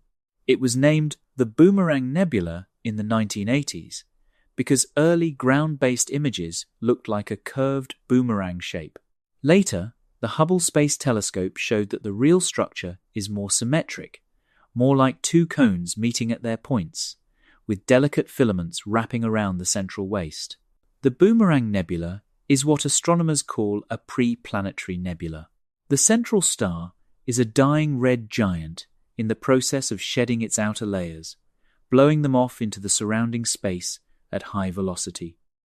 Eventually, what remains of the star will be a hot white dwarf, and the expelled gas will be illuminated and ionized into the kind of glowing planetary nebula that astronomers find scattered across the galaxy. The Cat's Eye Nebula, the Ring Nebula, the Helix Nebula, all are objects in that later stage. The Boomerang is at an earlier moment in the same process. The central star is still cool. The expelled gas is still cool. The illumination is faint. The whole structure is a quiet, soft object compared to the dramatic, glowing nebulae humans typically picture when they hear the word. But the Boomerang has a property no other object in the known universe has.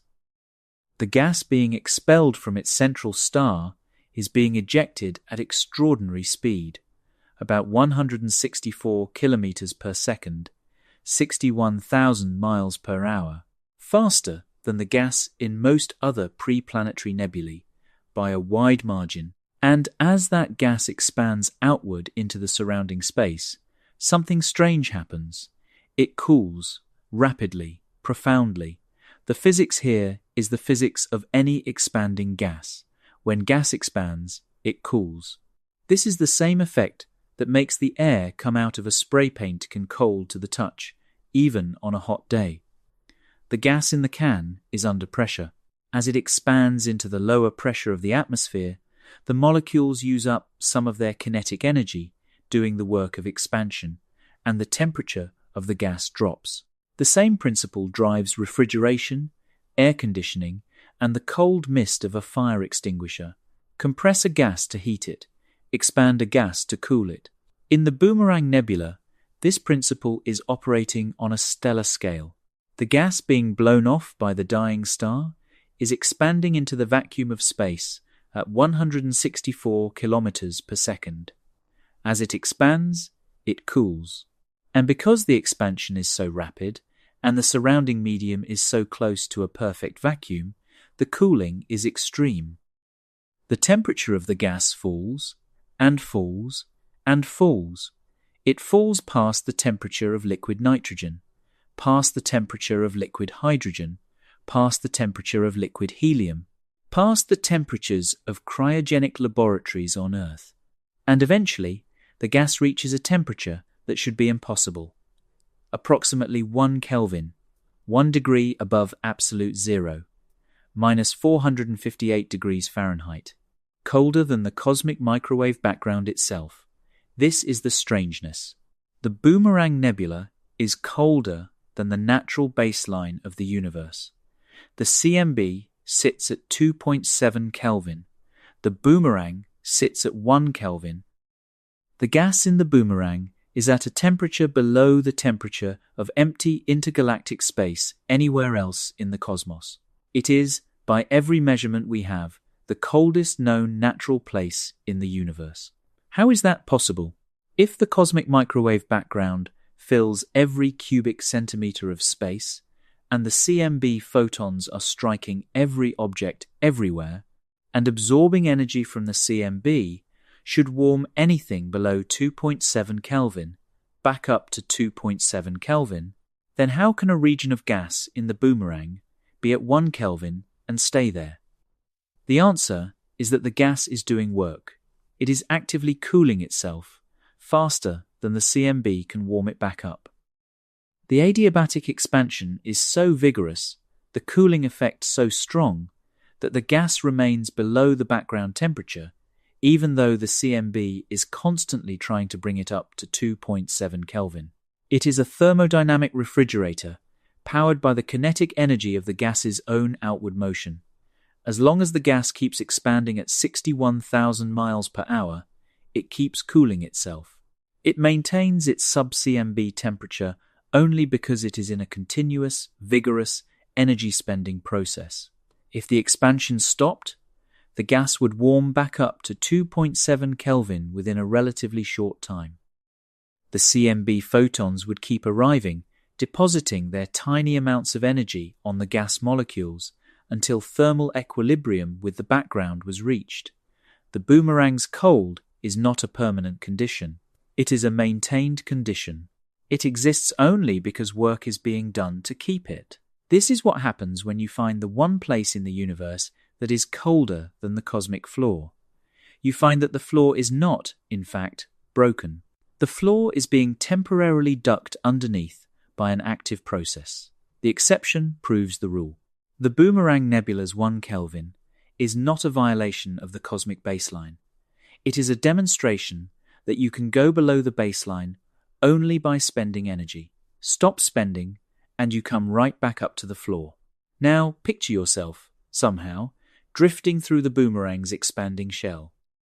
You are floating in the diffuse cloud of cooling gas at 1 Kelvin, with the dying central star somewhere below you, the cosmic dark above you, and the soft, sub-millimeter glow of cold molecular gas all around you. You have arrived at the coldest natural location in the known universe. The gas around you is not dense. It is almost a vacuum, like everywhere else. The boomerang's gas density is far below sea level Earth, far below the interstellar medium near the Sun, but somewhat higher than the deep voids between galaxies. There is matter here. There is just not very much of it. What matter there is, however, has been brought to a temperature below anything else in the cosmos. Every atom and molecule in the expanding shell has had almost all of its kinetic energy spent on the work of moving outward. The atoms are barely moving relative to each other. The molecules are almost still. Above you, in every direction, the cosmic microwave background is shining at 2.7 Kelvin. The CMB photons are still arriving here, just as they arrive everywhere else. They strike the gas around you and deposit their faint warmth. But the gas is so vigorously cooling itself by expansion that the CMB cannot keep up. The local temperature stays below the universal floor. You are, in a real sense, sitting inside a refrigerator that the universe has built for itself by the act of a star dying. It is quiet here, or it would be if sound could travel in this medium, which it cannot because there is not enough matter for a sound wave to propagate. It is dark, or nearly so. Or it would be if your eyes could see in the wavelengths the cold gas emits. The boomerang is bright in the sub-millimeter range, which is invisible to the human eye. To you, if you had only ordinary vision, the boomerang would appear as a faint silhouette against the slightly brighter background of more distant stars. A region of space that absorbs more than it emits in visible light, a hole in the night sky, an absence rather than a presence. But the data tells you what is actually here. Cold. The coldest cold in the universe. A small region of gas that has briefly and locally gone below the floor. The boomerang is the universe's exception, and like all good exceptions, it confirms the rule. The floor exists. The floor is 2.7 Kelvin. The only way to go below it is to spend energy actively, and the only natural mechanism that does so is the violent expansion of gas from a dying star. Stop the expansion, and the floor reclaims its territory. Restart the expansion, and the gas dips below the floor again. The universe permits brief, local visits to colder than cosmic temperatures, but only at the cost of doing thermodynamic work to maintain them. So we have walked from the paradox to the rule, from the rule to the lunar Terminator, from the Terminator to Earth, the wrapped exception, from Earth to Mercury and Venus, the unwrapped and overwrapped extremes, from the inner solar system to the Parker Solar Probe and its weaponized shadow, from the probe to the cosmic microwave background, the universe's ancient baseline, and now to the boomerang, the one place that has, locally and temporarily, gone below that baseline. One thing remains. We have to close the loop. We have to come back to the original question, and we have to give it the right reframe, and we have to leave you with the strangest, gentlest, most enduring of the consequences of everything we have walked through. Because the right question, as I told you at the beginning, is not why space is cold when the stars are so hot. The right question is something else. And the answer is the kind of answer that stays with you. Part 12. The right question and the cold that comes. Let us walk back to where we started. You asked, or someone asked, or some child carrying a question forward into adulthood asked, why is space so cold when the sun is so hot? We have spent the better part of 2 hours pulling the question apart. We have looked at what temperature actually is, the kinetic energy of particles, not a property of empty space. We have looked at the floor of temperature, absolute zero, and the surprising closeness of the cosmic baseline to that floor. We have looked at how empty the vacuum really is, 1 atom per cubic meter in the deep voids, almost nothing for radiation to deposit its energy in. We have looked at the 3 modes of heat transfer, and how only one of them, radiation, operates across the vacuum, and how that one mode has a specific rule. Radiation only heats what it strikes. We have walked into the rule on the surface of the moon, where the sunlit face of a boulder sits at plus 250 degrees Fahrenheit, and the shaded face, 3 feet away, sits at minus 290. We have pulled back to Earth and seen the atmosphere as the unsung mechanism that softens that rule into something life can survive, the absorber and buffer and retainer that holds the heat after it has been struck. We have looked at Mercury, the closest planet to the Sun, getting colder at night than Mars on a winter morning. We have looked at Venus, twice as far from the Sun as Mercury, hotter at every point of its surface than Mercury is at noon, because its dense carbon dioxide atmosphere holds heat with brutal efficiency. We have followed Parker Solar Probe into the corona of the Sun, where the front of its heat shield glows at 2,500 degrees Fahrenheit, and the spacecraft body, just inches behind that shield, sits at room temperature. The rule made into a weapon. Survival by hiding in a shadow. We have learned the cosmic microwave background, the ancient afterglow of the Big Bang, filling every cubic centimeter of space at 2.7 Kelvin, 411 photons per cubic centimeter, discovered by accident in a brass horn antenna in New Jersey by 2 astronomers who thought, at first, that it might be the pigeons. We have learned that the universe today is colder than at any prior moment in its history, and that tomorrow's universe will be colder still. And we have visited the Boomerang Nebula, the one place in the natural universe that has gone below the cosmic floor, gas expanding so fast that it cools itself to 1 Kelvin, a temporary local visit beneath the universal baseline, maintained only by the active work of a dying star. Now we come back to the question, and the question changes. The right question is not why space is cold when the stars are so hot. The right question is how, in a universe this cold, warmth like ours, ever existed at all. Let that sit for a moment, because look at what the universe is. It is, by overwhelming volume, empty. The fraction of the universe that contains stars, planets, moons, dust, gas, and life is so vanishingly small that if you average the matter of the universe across all of its volume, you would get a density of roughly 1 hydrogen atom per cubic meter. That is the universe at large. 1 atom per cubic meter. The vast majority of the cosmos is the empty stage on which the rare points of matter perform. Almost all of that empty stage is at the temperature of the cosmic floor, 2.7 Kelvin, almost minus 455 degrees Fahrenheit. The stage is cold. The stage is, by every measure, the coldest thing the universe contains, and the stage occupies almost all of the universe. The points of warmth are isolated, stars, planetary atmospheres, accretion disks around black holes, forming protostars in the cores of molecular clouds, tidally heated moons, the interiors of icy worlds where gravitational compression keeps liquid water flowing. These warm regions are tiny pinpricks in an overwhelmingly cold and empty cosmos. The stars themselves, by total volume, are a vanishingly small fraction of the universe. The atmospheres of planets, smaller still. The thin band of orbits where atmospheres can be retained and water can exist as a liquid, smaller still by orders of magnitude. Earth is, in this context, something extraordinary. Not just because it hosts life, but because it sits in a narrow band of conditions, the right distance from a star, wrapped in the right kind of atmosphere that allows heat to be absorbed, distributed, and retained. Without that atmosphere, we would be no different from the moon. Brutal heat in sunlight, catastrophic cold in shadow, uninhabitable. With too much atmosphere, we would be Venus, baked to 900 degrees Fahrenheit.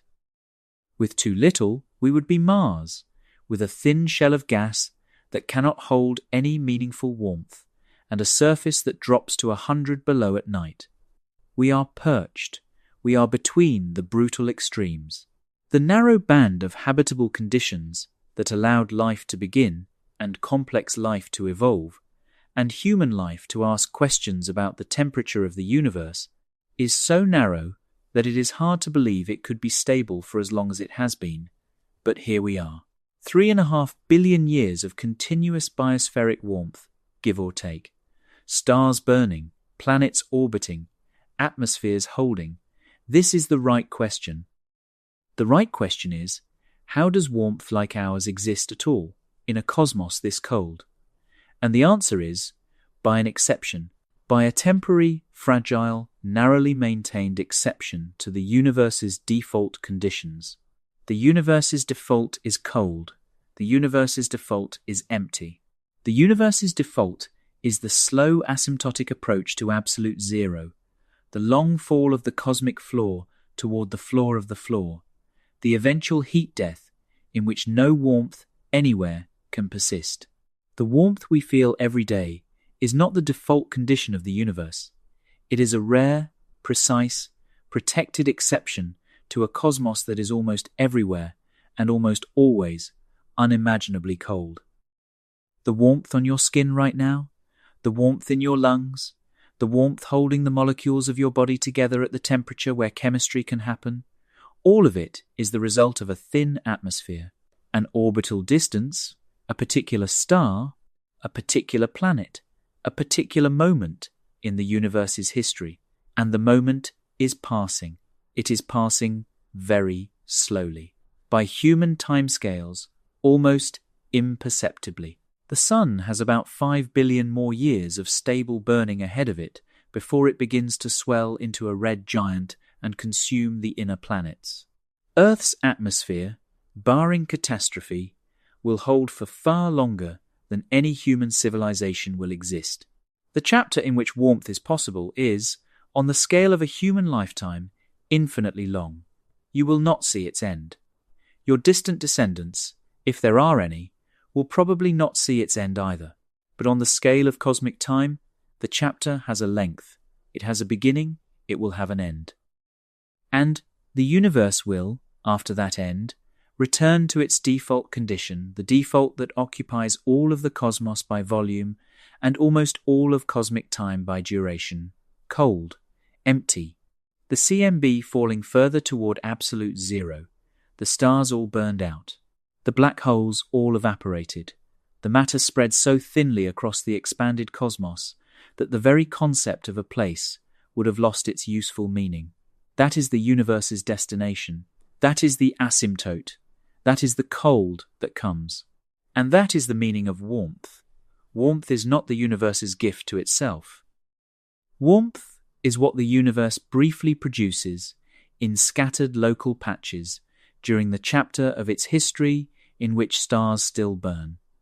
Warmth is the rarest of rare.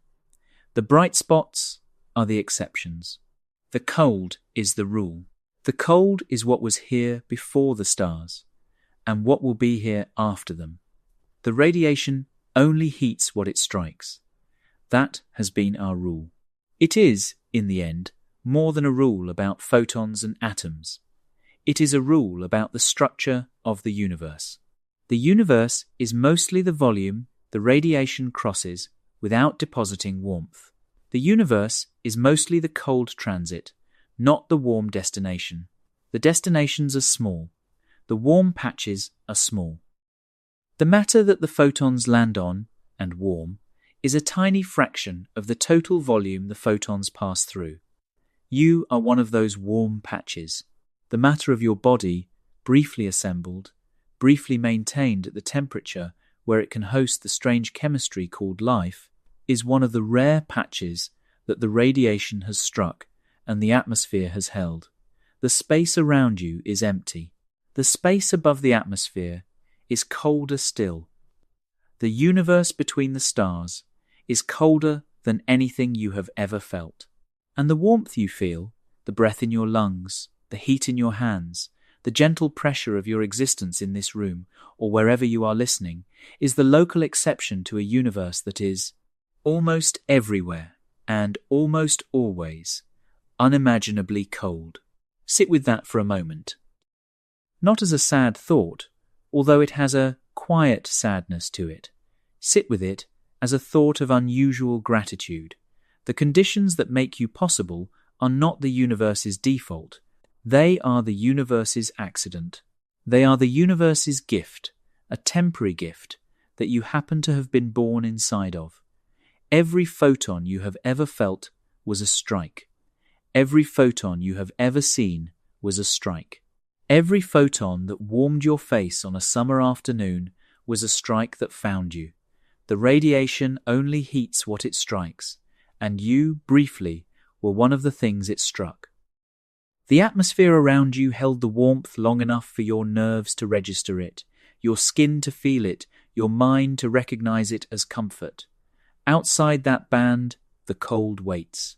The cosmic floor, the slow descent of the CMB, the Boomerang's locally engineered abyss, the Lunar Terminator's brutal line, the vacuum the Parker Solar Probe hides in, the deep voids between galaxies, where one hydrogen atom drifts through a cubic meter at the average temperature of the early universe stretched out across 13.8 billion years. That is the cosmos.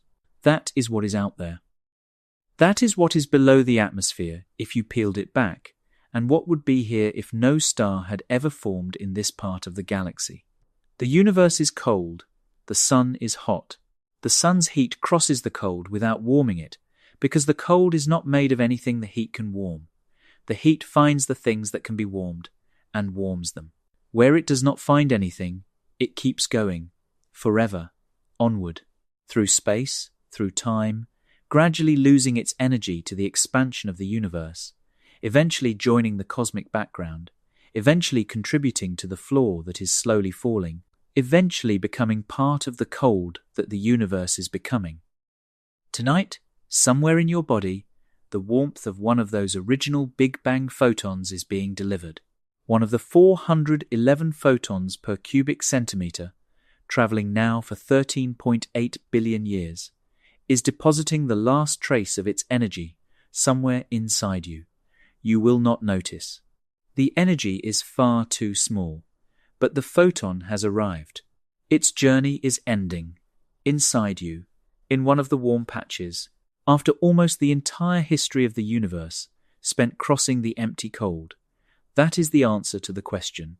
That is the right question, and that is the only answer it has. Why is space cold? Because the universe is cold. Because the rule that radiation only heats what it strikes means that the photons cross the emptiness without warming it. Because the matter to be warmed is rare, and where it is wrapped in an atmosphere, the warmth is briefly held. Because warmth is the exception, not the default. Because Earth is one of the rarest places in the cosmos, and you happen to live on it, and the warmth on your skin is the universe's local accident of geometry and chemistry and orbit. And how, in a universe this cold, did warmth like ours ever exist at all? The same way, by exception, by accident, by the long, narrow, fragile maintenance of conditions that the universe does not, on average, provide, by the cold sky above you holding back its full default, just barely, just long enough, for there to be a brief chapter of warmth in which you could be born and live and ask the question. The cold will return, the chapter will end, but not tonight, not soon, not on any time scale a human will ever feel.